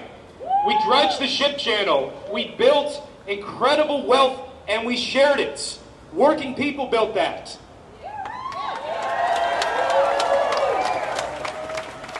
working people who believed in a future for their kids and for themselves. And they won that future. But that future right now is under threat from people like Elon Musk, people like Donald Trump, who don't believe in the future. They don't think that you deserve the chance to grow up in a country where you have what you need. They think that they need another rocket, they need another yacht, more than you deserve an education, more than you deserve health care, more than you deserve your basic constitutional rights. So what I believe is that every child in this country should have the opportunity for an education, should have the opportunity to eat every day. No child should ever go to bed hungry or worry about where their next meal is coming from. We live in the richest country in the history of the world. Why don't we have enough? Why does everyone insist on just getting by? Why do we allow billionaires to have everything they want when we have children in Sugar Land right now, a rich city, that are going hungry? That's not right. So I believe that we have a better future ahead of us, and I believe we can win. Do you believe we can win? Yeah. Do you believe that we can win? Yeah. All right, we're going to say it together. I believe that we will win. I believe that we will win. I believe that we will win. I believe that we will win. So we're going to do this together. What I want you all to do right now, take out your phones. FortBendFirst.com. FortBendFirst.com. Sign up. Fort Bend is where it happens. Fort Bend is the future of this country. It's the fastest growing, most diverse county in the entire country. When we win, it's going to start in Fort Bend. So FortBendFirst.com. Join the movement. Let's win together.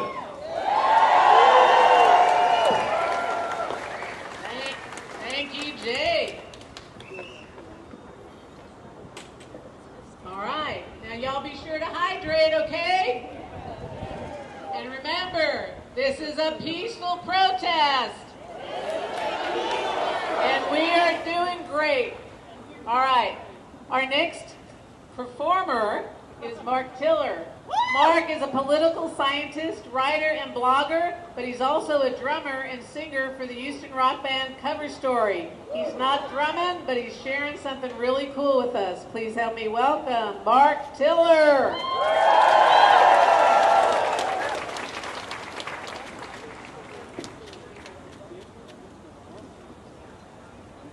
I was just talking to some Republicans in the audience. And I really appreciate you being here. I want you to know that we appreciate your presence here. This can't be just about Democrats.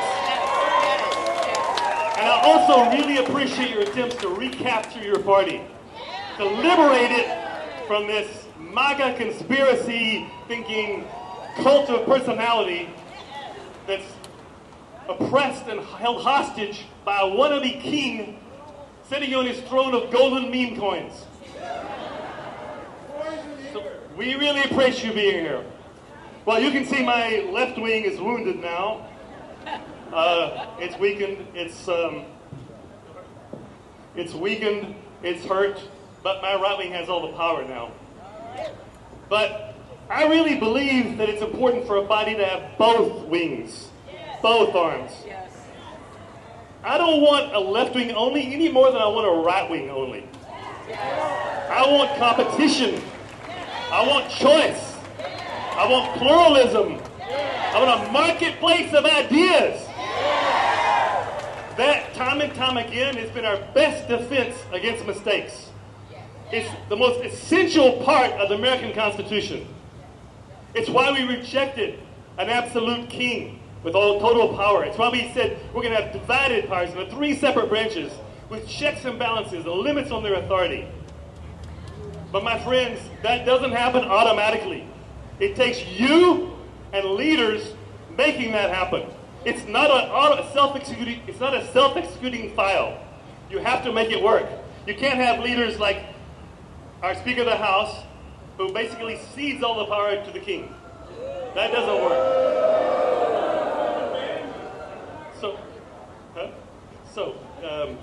I'm going to sing a little song now. I think you probably know this song. It's called Somebody I Used to Know.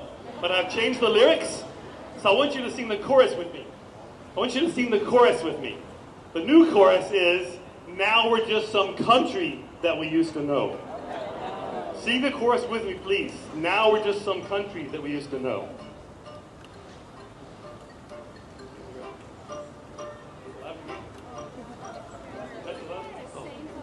Sorry.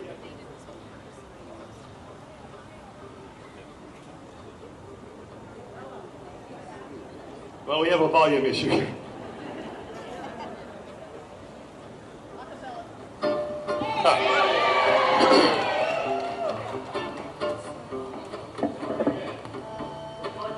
Okay.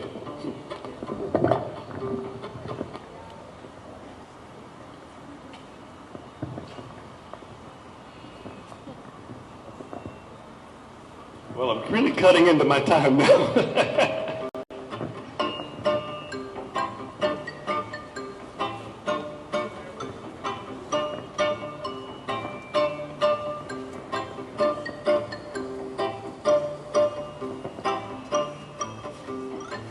Now and then I think about our Constitution, the one you took the oath of office to defend. Told us all that you were right for us to make America great again. But that was then, and it's the fake we still remember.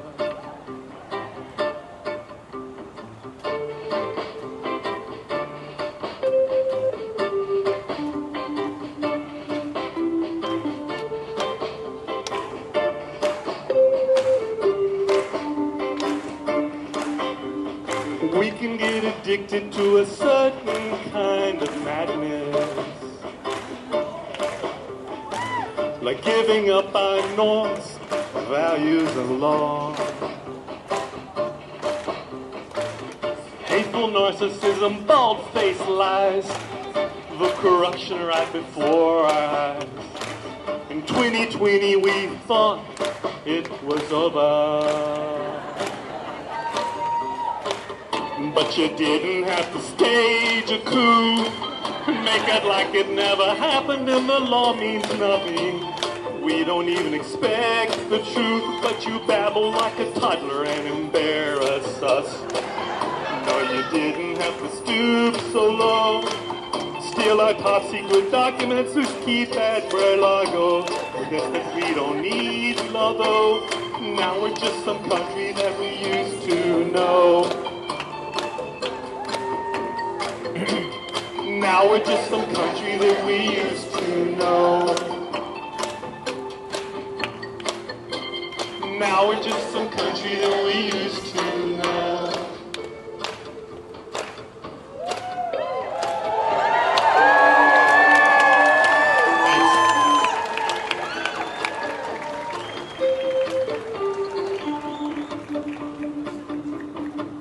Now and then I think of all the times you screwed us over. Insider trading, profiteering, favor to donors. Dunning-Kruger style ignorance, unconstitutional emoluments, destroying all your Republican foes, and I cannot even recognize that party that I used to know. You didn't have to wreck the inflation deficit's exploding. We don't even need cheap eggs. We don't want your Bible shoes or currency. No, you didn't have to stoop so low. Ignore courts and due process, lead a blind loyal cult. I guess that we don't need law though. Now it's just some country that we used to know. Now it's just some country that we used to know. Now it's just some country that we used to know. We used to know that we used to know. We used to know some country So let's save it.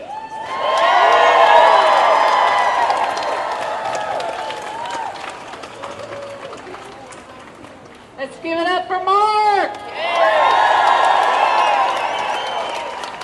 Political scientist during the day and singer at night. And during the day, too. Okay. All right. Are y'all hydrating? Yes. Thank you all so much for being here. This is an amazing crowd, and we're making a difference. There are no kings. All right. Our next speaker is Diana Martinez-Alexander. She is currently an educator in a large urban school district in Houston, serving special education students, linguistically diverse populations, and lower socioeconomic communities. She is a proud daughter of immigrants and is a wife, mother, educator, and advocate and is devoted to working for the community. Please help me welcome Diana.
Specializing as a military intelligence analyst in support of the National Security Agency's mission.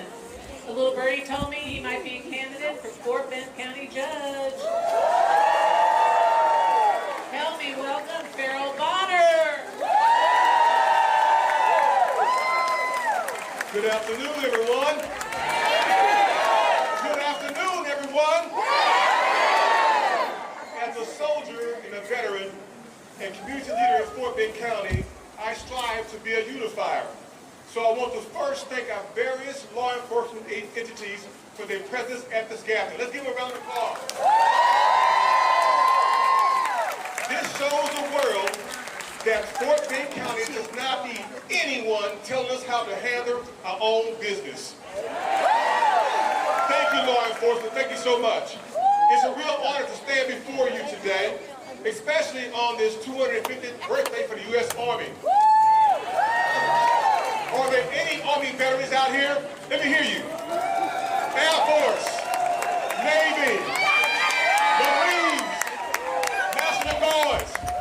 Thank you all for being here. As a veteran, I've sworn an oath to defend the Constitution of the United States. Not once, but for life. I see many of you here living out here, who took the same oath every day in your own way by organizing, advocating, and resisting. Repeat after me. Organizing, advocating, and resisting. When I served, I learned quickly that military service isn't about the movies. It's not about the medals or marching. It's not about one party or the other. It sure in the hell isn't about power. It's about people. Let's hit it again. It's about people. When we wear our uniform, we don't swear solely allegiance to any political person or any political leader. We swear to the Constitution. And we defend the rights of all Americans, no matter who they vote for, where they worship, and how loud they speak. And yet lately, I watch some try to twist the idea of service as something that it really is not. That's right. Yep. They act like loyalty to one person is the same as patriotism. Right. Like power deserves obedience just because it's loud. But let me be clear. We serve to protect the right of every citizen to challenge anyone. In a democracy, authority isn't inherited. It's earned. And it can be taken away at the ballot box. That's where our mission aligns here today. The work of everyone here to uphold Fort Bend County by fighting voter suppression, demanding justice, organizing for equity that serve this county. You are defending democracy just as surely as anyone who's been in uniform. Now, some wear the uniform like a crown of some sort. They want applause, they want deference, but real service isn't about being above anyone. It's about service and responsibility. And listen, and sometimes that responsibility is very heavy. Most of us who serve this country understand what that's all about. And that's responsibility and service. And serving the military is very heavy. Sometimes service means standing up against your own side. Sometimes it means admitting your mistakes. And sometimes it means coming home, taking off your uniform, and finding ways to continue to protect the rights of everyone. And that's what brought me here today, actually. I didn't stop serving when I took my boots off. I just changed how I did it. And seeing all of you here today organizing, showing up, not backing down, reminds me why I served the country in the first place. Now, we may walk different paths, but we're in the same fight to defend democracy. To protect the promise of a nation that belongs to all of us. Not just the loudest, not just the richest, and not just the one in power. So I ask you, so let's carry this truth forward. While serving this country, I have never served a king, I have never served the throne, I have never served the crown. Just people doing the hard work of service and freedom. Together, united, and indivisible. So, again, thank you, Fort Bend County. Thank you, Indivisible. Thank you, law enforcement. Thank you, former soldiers and veterans who served this country so diligently. I appreciate your service. And keep showing up. Keep showing up. Let's chant this one time. Keep showing up. Keep showing up. Keep showing up. Keep showing up. Thank you, everyone. And if you stay in the military, I served the 3rd Special Forces as well, Fort Bragg, jumped out of planes, all that interesting thing, right? But I want to leave you with this, right? I always say this, if you watch this on Facebook, any place else, I'm always in with 2 different things. I'm always say, airborne! Airborne! Airborne! Airborne! And the oppressed only bear. The oppressed only bear. That means defenders of freedom. Defenders of freedom. So thank you again, everyone. I appreciate you being here. Thank you. Keep up the good work. All right, you ready for another chant? Okay. Thank you for honor. That was excellent. Thank you, sir. And thank you for all the military that's out there. Now we need to hear your voice again. So what I'm going to say is democracy is our right. We won't give up this fight. Democracy is our right. We won't give up this fight. Democracy is our right. We won't give up this fight. Democracy is our right. We won't give up this fight. Democracy is our right. We won't give up this fight. Thank you, people. Thank you. All right, you're in for a special treat. Our next performer is Sarah Golden. She's an award-winning folk singer-songwriter and Houston native, featured on season 2 of The Voice, whose soulful storytelling and heartfelt performances have captivated audiences for decades. She is currently recording her next full-length album, Here in Sugarland, which will highlight her socio-political activism and human rights advocacy. Please help me welcome Sarah Golden.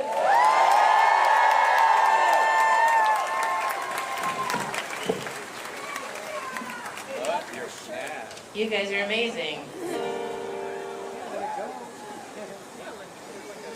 This is the No Kings protest, and the only king that I'm here to raise up is Martin Luther King. So I wrote this song, and I hope you like it. Just 'cause they said it don't mean a thing. Are they honest? Not historically. Got plenty of people itching to testify. Popping all the way, y'all. Facts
stand.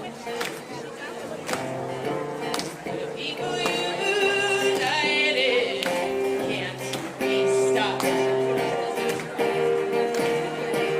We must learn to live together as brothers, or we'll perish together as fools. Which side of history will you be remembered of?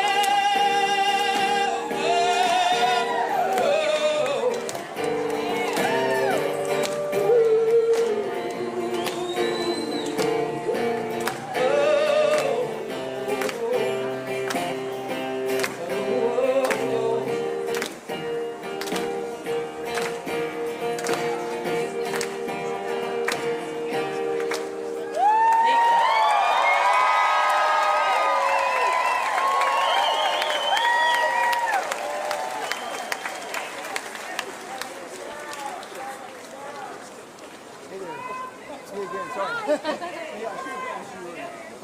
Why you guys are here? Can you hear me? John Micus, will you come to the front, please? John Micus. All right, wasn't Sarah fantastic? Stick around because she's going to close this out at the very end and you'll hear some more from her. All right. Can you hear me? All right, our next speaker is Marquetta Green Scott. She is currently Mayor Pro Tem of the City of Iowa Colony, Texas, holding position 3 on City Council. A former educator and current attorney, she is passionate about finding party-neutral solutions to the issues and challenges faced by her constituents. Another little birdie told me that she may be running to unseat the current occupant of Congressional District 22. Please help me welcome Marquetta.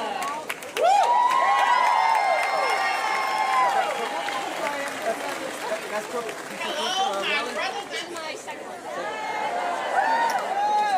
my fellow travelers on this journey of faith and freedom. I stand before you today with a heavy heart, but with a spirit ignited by the undying flame of hope that is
the midst of this sorrow, while our people suffer, what does our leader prepare?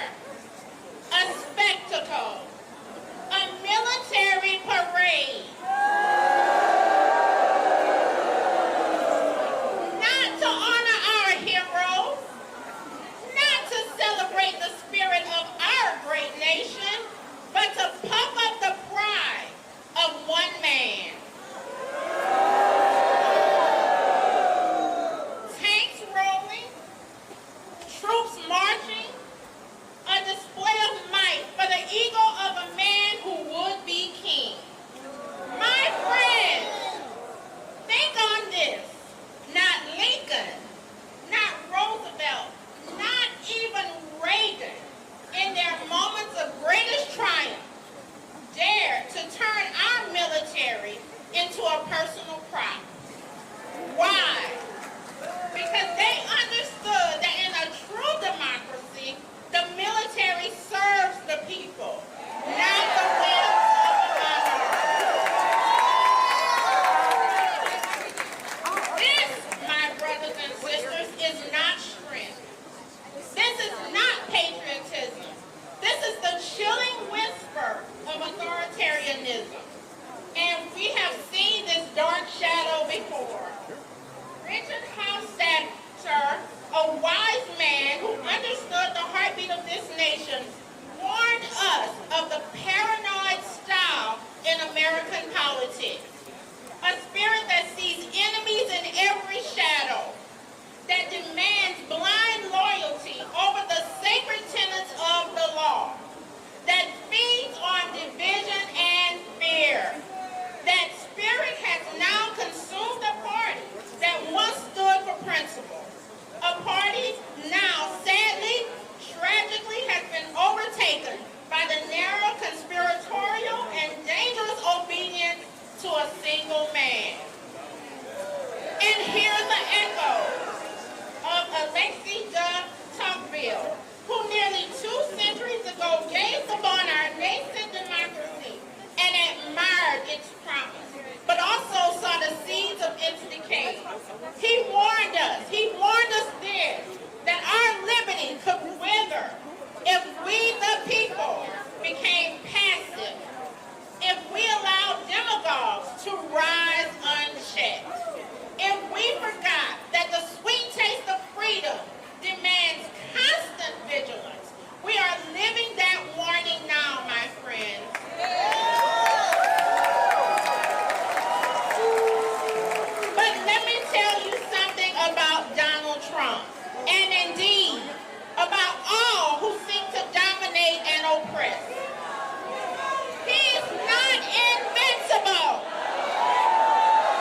my brothers and sisters, let us be bold in our pursuit of justice, and let us, with every fiber of our being, be worthy of the America we still believe in, the America that is yet to be fully realized.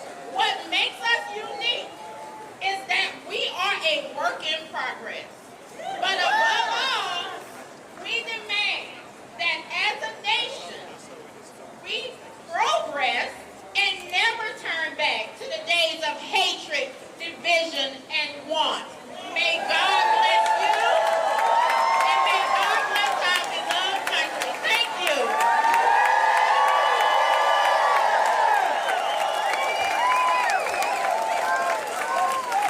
Thank you, Marquetta.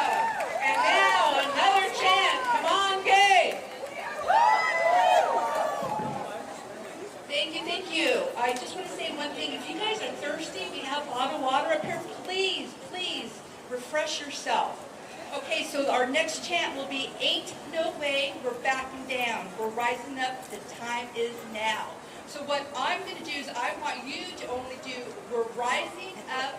The time is now. I will say the first. Ain't no way we're backing down. The time is now. Ain't no way we're backing down. We're rising up. The time is now. Louder. Ain't no way we're backing down. We're rising up. The time is now. Louder. Ain't no so loud that they can hear us across the freeway. Ain't no way we're backing down. We're rising up. The time is now. Thank you.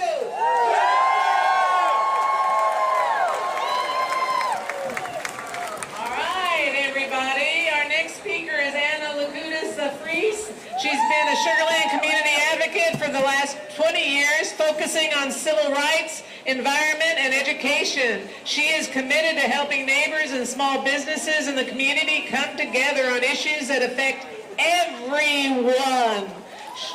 She is the founder of the New Territory United for Peace and Stop Sugar Land Gas Power Plant groups. Help me welcome Anna. Thank you, thank you. Thank you, Sugar Land. Yes, yes, yes. You know, we are here to, you know why we're here today, right? Because of the first 3 words of the U.S. Constitution. We the people. Say it again. We the people. Say it one more time. We the people. This is why we're here today. You believe that I had to explain to other people why we are coming together today in the Sugar Land Town Square. Yes, my friends, we have a misinformation divide in our country where our neighbors do not know and do not care to know what is going on. So let me send this message to all the people. We are standing here because we belong in a democracy. Yes, yes, yes. We are standing here because we are a nation of laws. We are a constitutional republic that overthrew a king 250 years ago. And yet here we are. We the people. We are angry. We are hurt. And we are upset.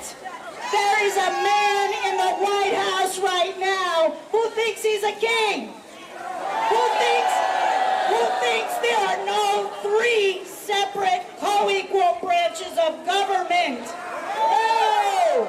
Why is that? Because we have a Congress that refuses to do their job. Do your job. We have courts that are holding up our democracy by a thread. They are disappearing people with no due process.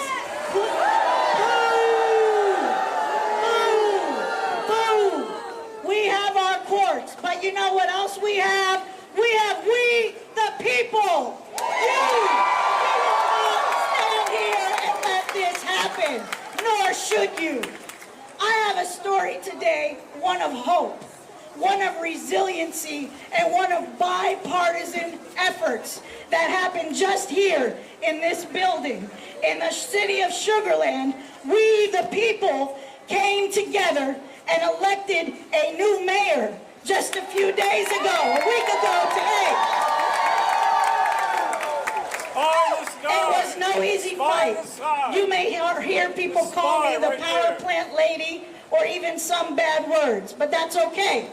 We need to speak up when something is wrong. We need to speak up and come together when something is wrong. And I'll tell you this, if we can operate from a common set of facts, it will unite the entire country. Because I can tell you this, no one wants to see the law abused. No one wants to see our Constitution abused. No one wants a king. Whoa. We the people say no, no kings. No crowns. No thorns. Hell no. Thank you. So then how did we do this story of hope? How did we overcome? How did we throw out an arrogant establishment in our city that was so disconnected from serving the people that they served profits and developers? Sound familiar? Like in Washington, serving the oligarchs and the billionaires. How did we do it? We did it because we came together, we educated, we inspired, and we tapped each and every person to be an advocate for justice. Each of us has 5 friends. Each of us has 10 friends we can educate. And when those 10 friends become educated, we become 100. And when 100 comes, we become thousands. This is how you make change. It is not easy, it is not pretty, but it is the work that has to be done to protect our precious county, our precious cities, our states, and even our country in large. We the people have the power. The power belongs to the people. Amen. If you're not registered to vote, they have voting registration over there by the trees.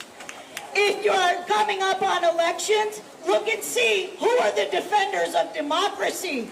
Who is standing with the people and not the profits and the special interests and the billionaires? Because those are the people that stand on the ground with you holding those signs. And we need to turn those signs into action. Action speaks louder than words. We the people.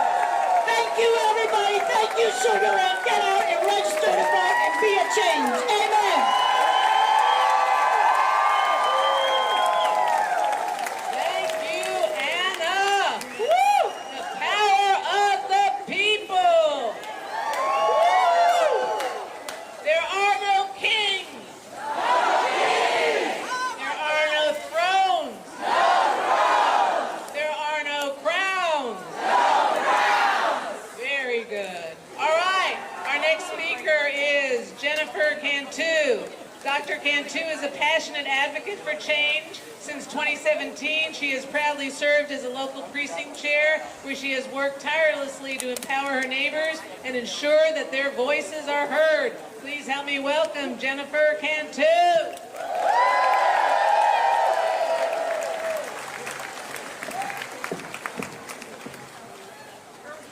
Hello, ladies and gentlemen. My name is Dr. Jennifer Cantu, and I stand before you today not only as an advocate, but as a mother of twin girls who are my inspiration and my motivation. I am here to speak passionately about our most precious resource, our children. In a world often dominated by those in power, we must rise together, united in our belief that every child deserves not a chance, but a promise of a brighter future. Public education is our greatest equalizer, but only when it is fair for all of our children. It is outrageous to witness our tax dollars being squandered on frivolous parties while the man in the White House is spending millions on his own indulgences. Meanwhile, children, innocent, hopeful, and full of potential, are left to navigate a system that fails to protect them. We cannot stand idly by as our leaders prioritize their own interest over the well-being of our future generations. We must stop Trump and his administration from diverting our attention and resources away from what truly matters, our children. As a mother, I know firsthand the importance of early intervention programs. As my daughter was born with an autoimmune disorder, and thanks to the support of programs like Early Childhood Intervention, ECI, and the commitment of our public education system, she stands here today as a young tween who loves to dance. This transformation is a testament to what could happen when we invest in our children's futures. In this age of noise and distraction, let us not get overwhelmed. We must stay laser focused on our mission. We must demand that our resources are directed toward early intervention programs that ensure every child has access to the support they need.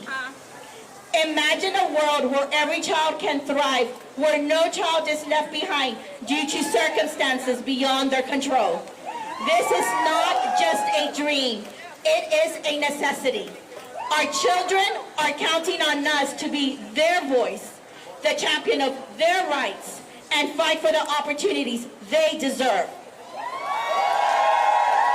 Let us be the change makers, the advocates who refuse to accept anything less than a system that prioritizes compassion and equity. We are the guardians of their dreams, and it is our duty to ensure that our collective resources are allocated to programs that uplift and empower every child. Together, we can create a legacy of hope, a legacy that shouts from the rooftops, no kings, no thrones, and no crowns. Only a united front dedicated to protecting our children and ensuring their futures are bright and full of promise. Let us stand together and make our voices heard. We are the change we wish to see. Thank you.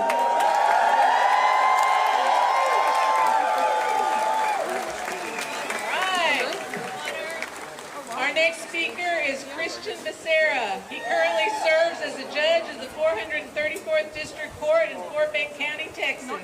As someone who has grown up in Fort Bend County and has witnessed its growth, Judge Becerra prioritizes creating a safe and secure environment for its residents. Through his role as judge and his involvement in community programs, he strives to continue to protect and make a positive impact on Fort Bend County. Another little birdie told me that he might be a candidate for Fort Bend County Judge. Oh, please help me welcome Judge Becerra.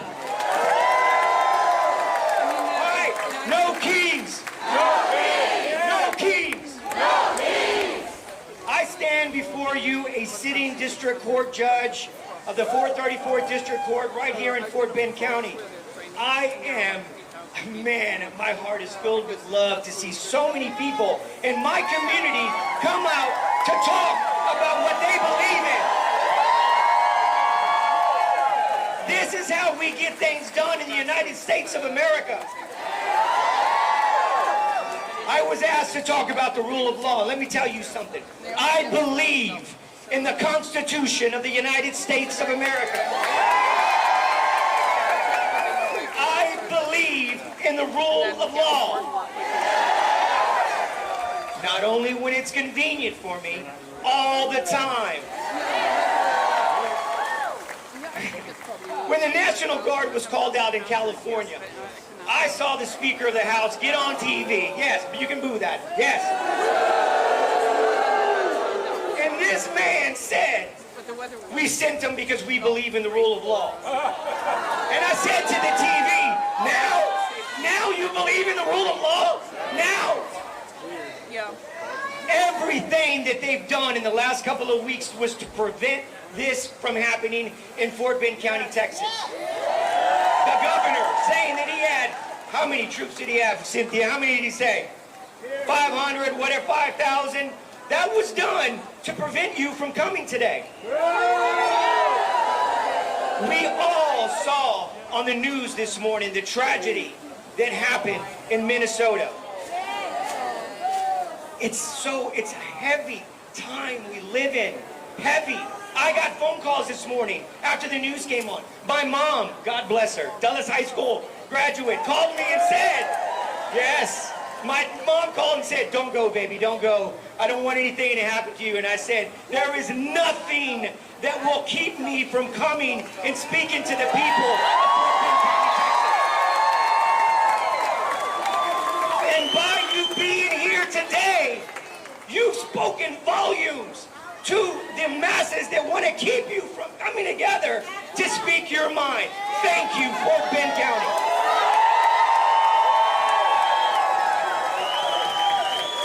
Back to the rule of law. Too many times we elect people that feel that they're not ready for the position that they get put into. So every day they get into office, they try to manipulate the system to keep that power. We've got to do better. We've got to get out and vote.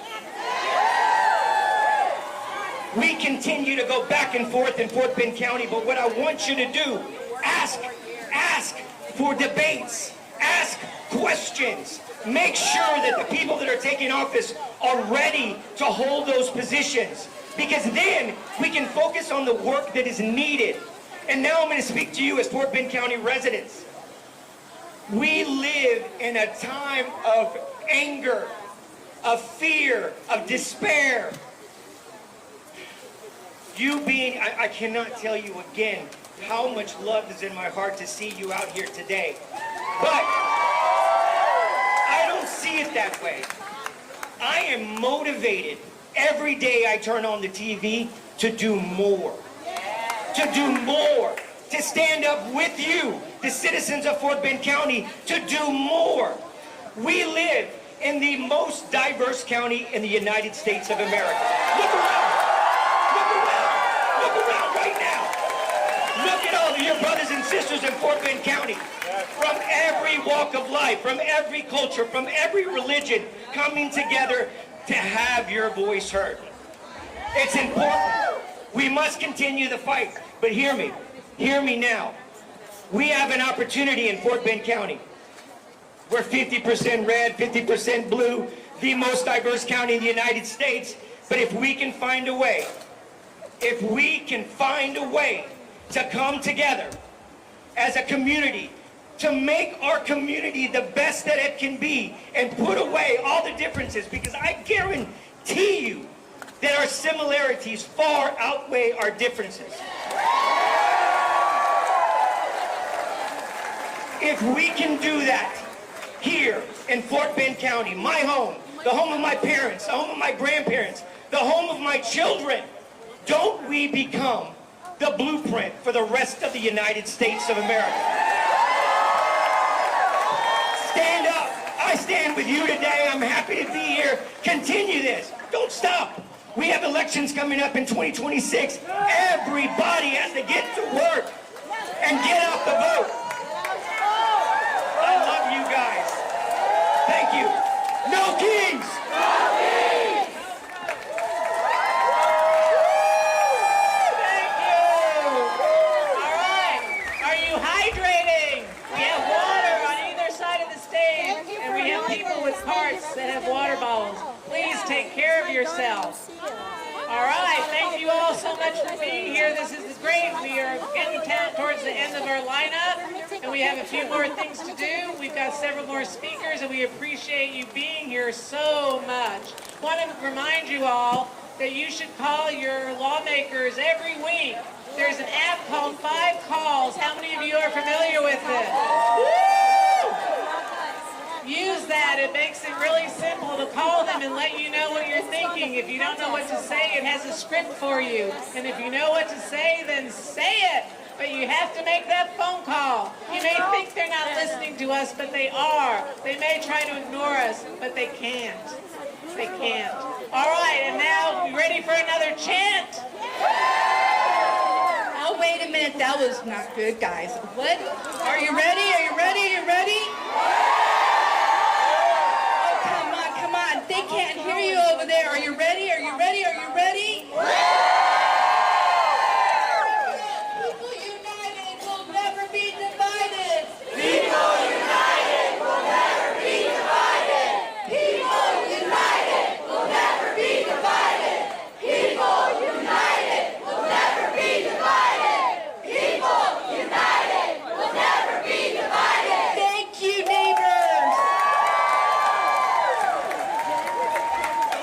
Thank you, Gabe.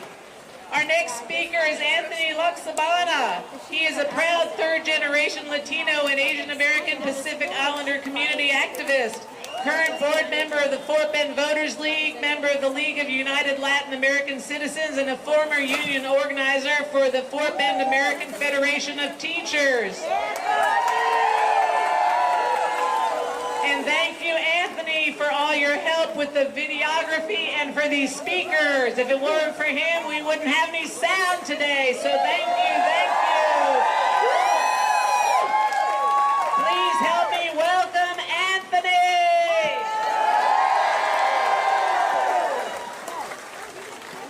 Fort Bend County, I want to do a chant too. Here's my chant. Fear is not a policy. Fear is not a policy. Fear is not a policy. Fear is not a policy. Woo! Give yourself a hand. Yeah! All right. It seems like every day in America has become Taco Tuesday. Am I right? Every day has become Taco Tuesday. I don't know what's going on one day to the next, and I don't think they do either. That's right. But when it comes to the lives of the people in America, it's wreaking havoc on everybody, right? Especially our immigrant community. That's right. All right? And everybody should be afraid of what's going on. Everybody. They're taking out senators. They're taking out congressmen because they don't want people that dissent against them. They're threatening groups like this with arrest and making it in violence and making it afraid to assemble or dissent. And we're not going to put up with that, right? Are we going to put up with that? So, immigrants, I'm going to talk in Republican just for a minute if there's any Republicans out there, okay? I'm going to speak in Republican. I'm going to talk in dollars then. How's that? I'm going to talk in dollars. Immigrants make an incredibly huge contribution to the economy. They hold places, they work all the way from the bottom to the top. They're working in that hotel across the way over there. They're working at Chipotle over there. There's university professors in the audience right now who are in the immigrant community. Now, I noticed the other day somebody must have put a bug in Trump's ear because he said, well, maybe we need to do something about the farm workers and the hotel workers. Taco Tuesday again, right? What is ICE gonna start doing, giving a questionnaire before they lock people up and rendition them off to El Salvador or Sudan? No, I don't know how they're gonna do it. We need policy. You know, they helped create this problem, right? And the policy is not that people come over here looking for a better life. The policy is not that people are willing to risk life and limb and their children to travel thousands of miles to come to that shining city on the hill. Do you all remember that? That was a Republican thing. Sorry, I said it again. The shining city on the hill to come here to make better lives, to contribute to this society here. This great community that we have. That's right. Right?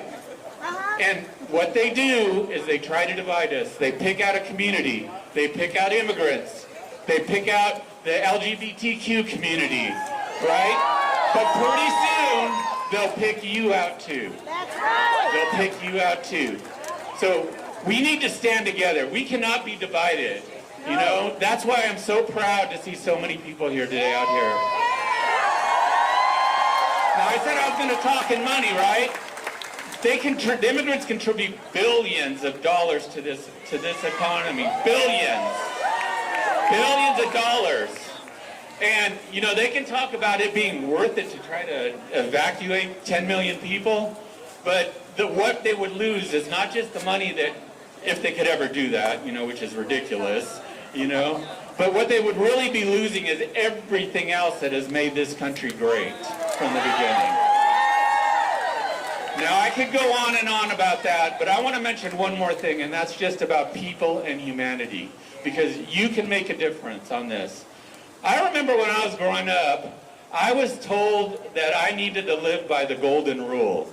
Do y'all remember what the golden rule was? Yeah, exactly. What happened? This country used to be about that. We used to teach our kids about that. And it doesn't have anything to do with what religion you follow or, you know, where you stand in the community. It was just a philosophy that we followed, that good people followed. Well, I really appreciate all you good people out here. And I want you, please, we can make a difference. And the way we can make a difference and stand together is by voting. We can vote. And the last few weeks, we've seen the weak people in elections that make the biggest difference, local elections, that we can impact our community. The school board election, we got people on that have common sense, that look like our community. They look like our community. The city council, somebody who cares about the air that our children will be breathing in. Elections make a difference. More people did not vote in this last presidential election than voted. That's right. And why? They need to have a reason. We need good candidates. Some of them are standing right out here in the audience right now. But just take the first step. Go see the Moms Against Violence over there. Go see them and go register to vote if you're not registered. Or go make sure you put in a new registration that has all your accurate information on it so that you won't have any problems when these laws they're making in Austin to keep you from voting happen. All right, give yourselves a big applause. I appreciate you. Good man. Thank you, Anthony. All right, are you staying hydrated? We have water to the left and we have water to the right, so be sure to get something to drink if you haven't already. Okay, so are you ready for our next speaker? All right. Our next speaker is Jason Bergman. He's an Army vet who served between 1990 and 1994. He's a small business owner and has been involved with local and grassroots organizing since 1997. When he volunteered with the Progressive Voters in Action. He believes it is possible to out-organize a bigger and better funded opposition and lives by the motto, nothing beats hustle. Please help me welcome Jason. Thank you very much. Thank you. Good afternoon. You know, I don't know about you, but I am sick and tired of seeing my tax dollars get spent throwing a vanity parade for this president.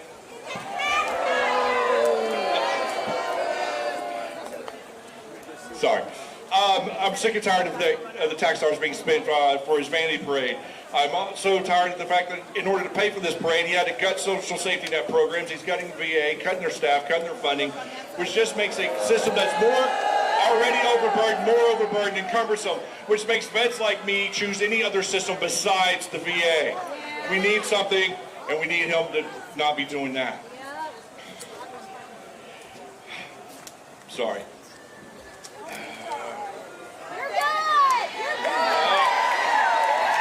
I remember back on June 26, 1990, I raised my hand and I took an oath that says that I will protect and defend this Constitution of the United States of America from all enemies, foreign and domestic. Yes, sir! My oath was never to one man.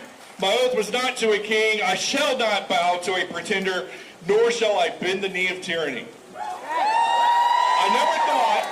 I never once thought that the enemy, the domestic enemy, was going to be anything more than overheated, hyperbolic political rhetoric about our differences. But here we are today. Today is the U.S. Army's 250th birthday. While it should be celebrated, and it should be a day for the soldiers to celebrate, instead they are being asked to participate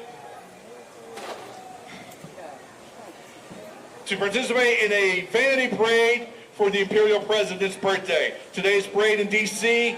isn't about celebrating the United States Army. It's about feeding the ego of one Donald J. Trump. Since he took office, he has demanded loyalty, not to the Constitution or the institutions of government or the military, but to himself. Only kings and only authoritarians demand personal loyalty. He has worked to circumvent the legislative branch of government by issuing more than 162 executive orders, choosing to govern through fiat. Only tyrants do that, and he is a tyrant. His constant attacks and threats against the judicial system, anytime a judge rules against him, is the hallmark of tyranny. In this country, we have the right to dissent with judicial decisions. In this country, we do not attack the judge by insinuating or stating that every otherwise corrupt.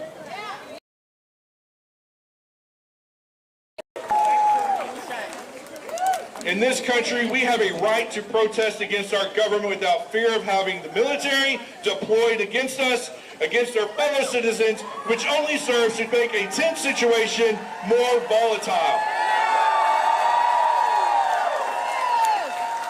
The vitriol's only purpose is to divide us further. Right now, across this country, despite the best or worst efforts, his best or worst efforts, there are hundreds of protests just like this taking place. Right now in D.C., there are veterans who still take their oath seriously as they are standing in protest and defiance of the Imperial President and his parade. 250 years ago, we broke the shackles of one king. We shall not place the shackles of a new king on. Not today, not tomorrow, not ever. This is still a country governed by the people and for the people. We have the power if we are willing to use it. Call your state representatives.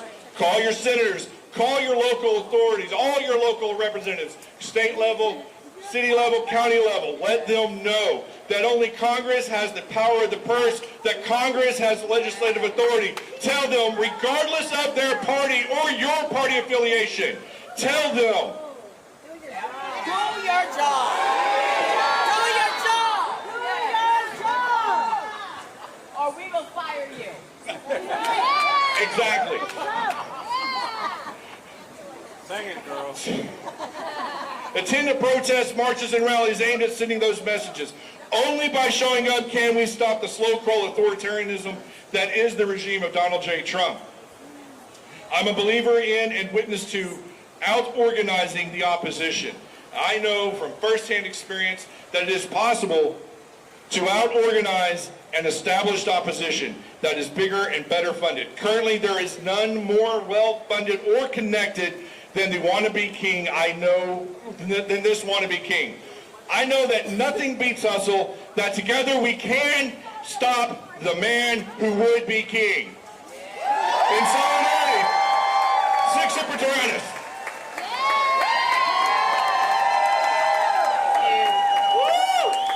All right, before I bring Sarah back, and we have one speaker after her, and then we're going to close it out after Chris. But I want to remind you about the Indivisible No Surrender Coalition of Fort Bend County. That is our organization. We want you to join. And there's a gentleman in here, John Micas. He's passing out information about our next meeting. He's got the straw hat on. So see him, talk to him. All right, are you ready to welcome back Sarah Golden? Sarah!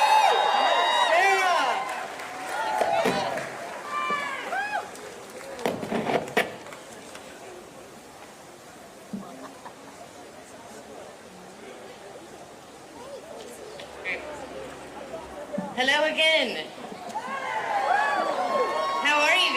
and gals and folks. As a Sugar Land resident, I'm so proud to see so many of my friends and neighbors here. Thank you guys so much for being here, for doing the right thing, standing on the right side of history. It's a big deal. I'm going to do a sing-along here. I'm going to try and feed you some of these words. If you sing along if you know it.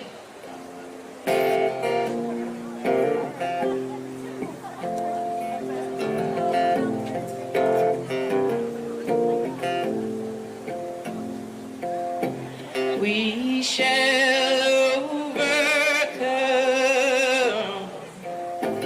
We shall overcome. We shall overcome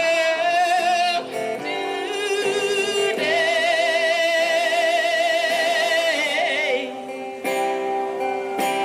Deep in my heart, I do believe we shall overcome someday. Woo! We'll walk hand in hand. We'll walk hand in hand. We'll walk hand in hand.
activist raised here in Fort Bend and the proud product of local public schools.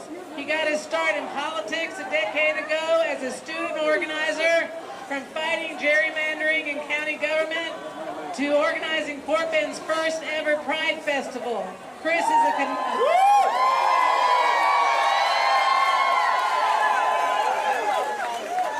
committed to building power from the ground up and making sure it stays with the people.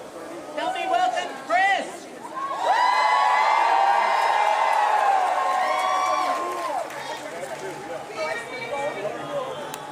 That is right. Howdy, folks. How are y'all doing today? Are y'all fired up? I said, are y'all fired up? That is what I love to hear. It is great to see so many familiar faces in this crowd, but it is even better to see hundreds and hundreds of unfamiliar ones. So if this is your first time showing up, standing up, and speaking out, thank you for being here. Thank you, and do not let it be your last. If we haven't had the pleasure of meeting before, let me introduce myself. My name is Chris Pino. I am 25 years old, and I am a future elected official. I am the proud son of Fort Bend County. I have called this place my home since I was 8 years old. Closer to the mic, got it. I am the proud product of Fort Bend County's public schools. I got my starts as an organizer at age 15 at Seven Lakes High School, combating gun violence and getting my friends and classmates involved in the political process. Little did I know, that would bring me all the way to Washington, D.C., where I had a chance to study in the nation's capital and work in Congress. Little did I know that would also bring me back here to Fort Bend County in service to the community that raised me, working for our local elected officials, including Judge Christian Becerra, who is here today, and our fantastic County Commissioner Dexter McCoy. And now I work for the largest nonprofit in the state of Texas, running a program that helps everyday people like you get involved in the political process. And in the last year alone, we have registered thousands of students to vote. And we have reached voters 350,000 times. But I'm not here to talk about myself, and I'm certainly not here to pitch myself as a candidate. I am here to remind everyone of the gravity of what we're here to talk about. It is not lost on me, the significance of this day. 250 years ago, our founding fathers were protesting much like us. The U.S., our great country, was founded on the pretense of protest. Tell me if this sounds familiar. A tyrant king imposing tariffs on the people, depriving them of representation, and responding to protest with violence. Does that not sound familiar to y'all? This is not, what we are doing here today is not just history. It is the foundation of the greatest country that this planet has ever known. So when we speak out, we're not just protesting. We are keeping the American dream alive. Now, folks, listen. The naysayers are going to go on Fox and OANN and say that we're a bunch of un-American radicals. We will not let them take our patriotism away. Standing up and protesting when your government is not listening to you is just about the most American thing we can do. And if you disagree, your qualm's not with me. Your qualm's not with our amazing organizers who put this event together from nothing. Your qualm is with the founding fathers who put freedom of speech right at the top of the Bill of Rights, and they put it there for a reason. As I look out on this crowd, every single one of you is a red-blooded American, not for waving a flag in a military parade, but for fighting what that flag represents. Fighting for what that flag represents. Freedom, justice, and power to the people. Now, the unfortunate thing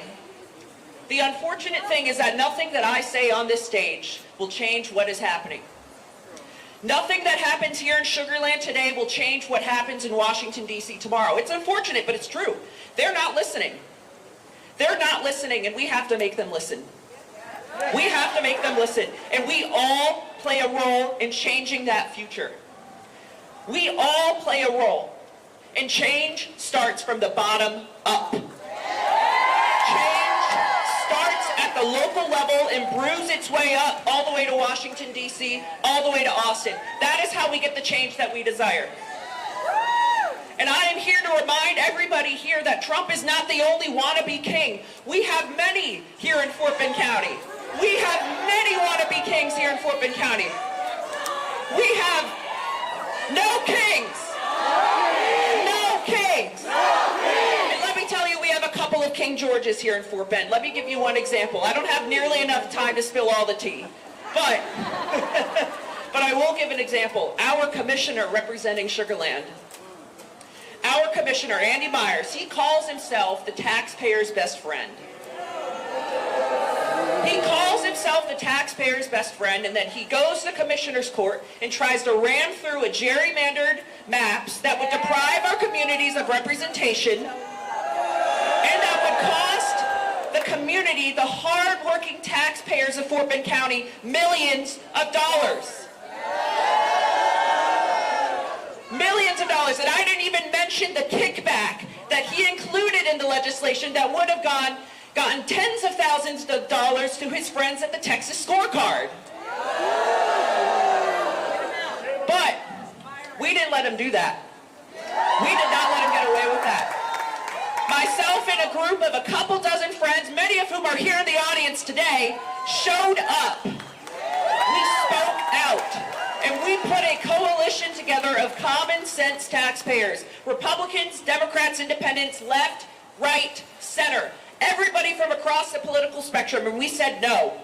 We showed up and said that that is not happening, and he had no choice but to pull the bill. So now we still have fair maps. Here in Fort Bend, our fair maps live to see another day because we showed up and we spoke out. There is a value to organizing. You may not see it today, but you will tomorrow.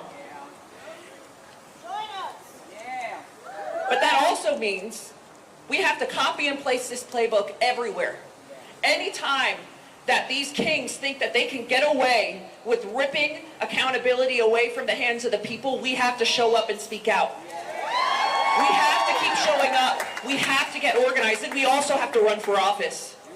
We have to run people of all experiences who look like the county, who share the experiences of living in Fort Bend County. We have to put them on the ballot from dog catcher to president. And that also means listening to young people. People know the Fort Bend County so that their kids get the highest quality public education that they can find anywhere. And it is about time that we start listening to young people. So I charge you with this. Do not let this be the last time that you show up and speak out. I charge every single person here with getting involved. And organizing is not a one-size-fits-all act. There are different kinds of organizing. You can do it from your couch. You can do it by texting your friends, by posting on social media, by making phone calls. You can do it by knocking on doors. You can do it by starting a club. You can do it by starting an indivisible chapter and setting up protests just like we're at here today. But folks, our hindsight is not 2020. Our hindsight is 2026. That is when we take the power back and we go to Austin and we go to Commissioner's Court and we go to Washington, D.C. and we say enough is enough and we're giving the power back to the people. But that only works if every single person here stays involved. And if there is one lesson you take away from this event, it is that you have to stay involved. Our country depends on it. Our country depends on it. Our county depends on it. And yes, our state depends on it too. Folks, we can take it back. We can win this thing, but we have to keep going. Thank you so much for taking the first step. Thank you so much for being here, and keep doing the good fight. Thank you. Thank you, Chris. Woo! Isn't he great? I'll vote for you, Chris. You just gotta run. Okay. No kings, no kings, no kings, no kings, no kings, no kings, no kings, no kings, no kings, no kings. All right, everybody. Did we have a peaceful protest today? And not one of us got paid, did we? No! We're not paid, we're just pissed. All right, I'm going to invite Terry Webster back up here. She's going to talk a little bit more about Indivisible No Surrender Coalition, and then we're going to wrap it up. Thank you for staying. Please don't leave until we're done, but we have to be out of here after that. And it's also, too, we are charged with cleaning up the trash. So I think you've been really good about picking out after yourselves, but if you see trash, please pick it up and put it in the trash cans. Thank you so much, and here is Terry Webster.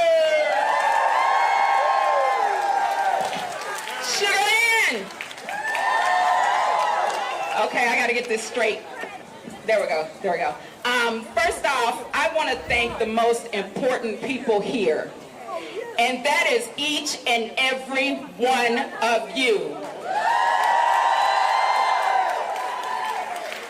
Second, I want to thank our amazing volunteers that stepped up to help us out here today, giving out water, cards, helping to pick up trash, our marshals, everyone. Thank you guys so much. I want to introduce you guys to one of the best teams, as far as I'm concerned, that any Indivisible group has to offer. And I don't say that because I'm biased, of course, but I am. So where's everybody? Okay, come on out. You're not hiding. Okay.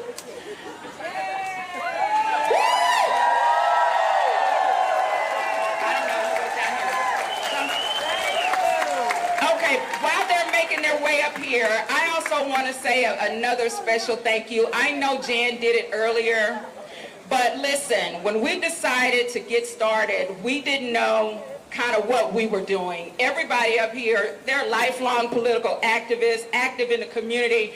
I want y'all to know none of us are getting paid. We're not paid organizers. We're people just like each and every one of you. Teachers, real estate agents, retirees, we run the gamut, right? So when we were getting started, we had no idea what to do. And we received the most amazing support, and I might start crying right now, but Katie Indivisible Huddle, Catherine Starville, Ray, who's somewhere out here, Samita, and anyone else that I might have missed. They have been in place for a very long time and have been doing the work that we're trying to now do here in Fort Bend County and have been supporting us every step of the way. So thank you guys so much. Thank y'all. Thank you. All right, so let me introduce you guys to the team. So, Gay Taylor. Gay is our lead over our community partnership team. And Gay's been doing the chants today. So, give Gay a hand. There's Samita. John Micas is our lead over lawmaker engagement. Sarah Hesterly here is our secretary. She keeps us straight. Catherine Kruger is our DEI lead and safety coordinator. Sarah Roberts, who's not able to be with us today because she's celebrating her father on Father's Day, but also at another rally for No King's Day, is my co-lead. So hands together for her in absentia, but she's here in spirit. And And last but not least, our lead for events at press and media, Ms. Jan Wiskowski. Jan has worked tirelessly to put all of this together and wrangling us all together like a bunch of chickens. I know it was hard, especially with me, because I don't, wrangle in very easily. But thank you so much, Jan, for putting all this together. All right, so Fort Bend County, Sugar Land, do you remember my original instructions when I was up here about neighbor, turn to your neighbor? All right, well, as we close out, we're going to do a little bit more of that, and we're going to finish strong, okay? So I want you to know that we are thankful that you showed up and you showed out. So look at everything that we did. All of you prove that when we, the people, come together, we are unstoppable. In other words, we are indivisible. Turn to your neighbor and say, neighbor. Here in Fort Bend County, we are indivisible. As you leave here today, I want you to remember what you felt in this moment and what you have felt the 2 hours that you have spent with us. Remember the power of standing together with your neighbors. Remember that you are not alone in this fight. And no matter how loud the voices in our community might be among the minority, we are the majority for Fort Bend County. I want you to take this energy to your neighborhoods, back to your workplaces, to your dinner tables, to your family reunions that are happening this weekend, and spread the word that we are in the fight and here to stay. And in Fort Bend County, Texas, and in Texas, period, we don't have kings. So now this is going to be my shameless plug to you, Sugar Land. Right here in Fort Bend County, the Indivisible No Surrender Coalition of Fort Bend County is ready to channel today's energy with you into sustained action. I want you to know that we meet regularly once a month, and we hold our representatives accountable. And we need you to stay in this fight. Because here's the truth. They're counting on us to get tired, y'all. They're counting on us to give up. They're counting on us to go back to business as usual. But turn to your neighbor and say, neighbor, we're not going anywhere, are we? Are we going anywhere, y'all? That's right. Today, across America, over 1,800 communities said no kings. From coast to coast, the people spoke with a resounding voice that we do not bow to strongmen, that America belongs to the people. And I don't know if y'all heard, but I heard something about 26,000 people in Houston today. I don't know if y'all heard, but I heard something about 26,000 people in Houston today.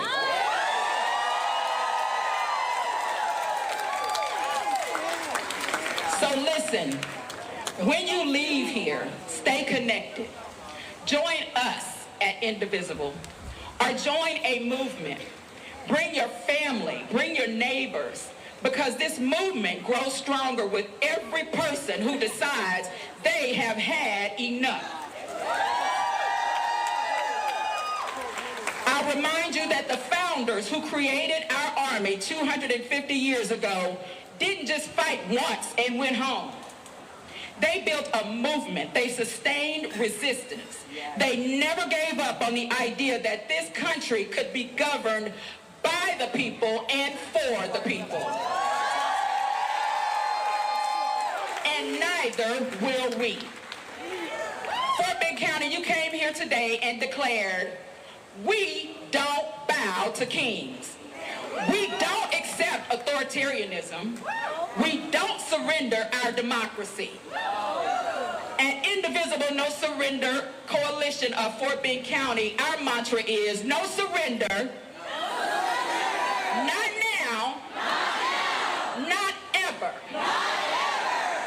y'all come to our next meeting because y'all sound good to me.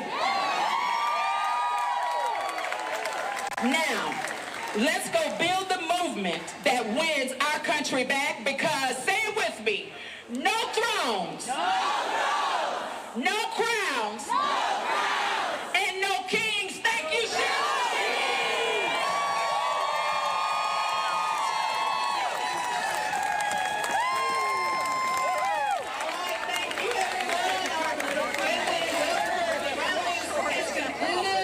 Consider visiting some of these restaurants. Go have lunch. All right, as you see there, this one coming to an end there in Sugar Land, Texas. Thanks to our partners there at Fox 26 in Houston for bringing us this rally so we are able to see some of the images that are coming into our newsroom again. So these are these No Kings protests that are happening all around the country. We're trying to keep you updated here on our screens as well, just of some of the places that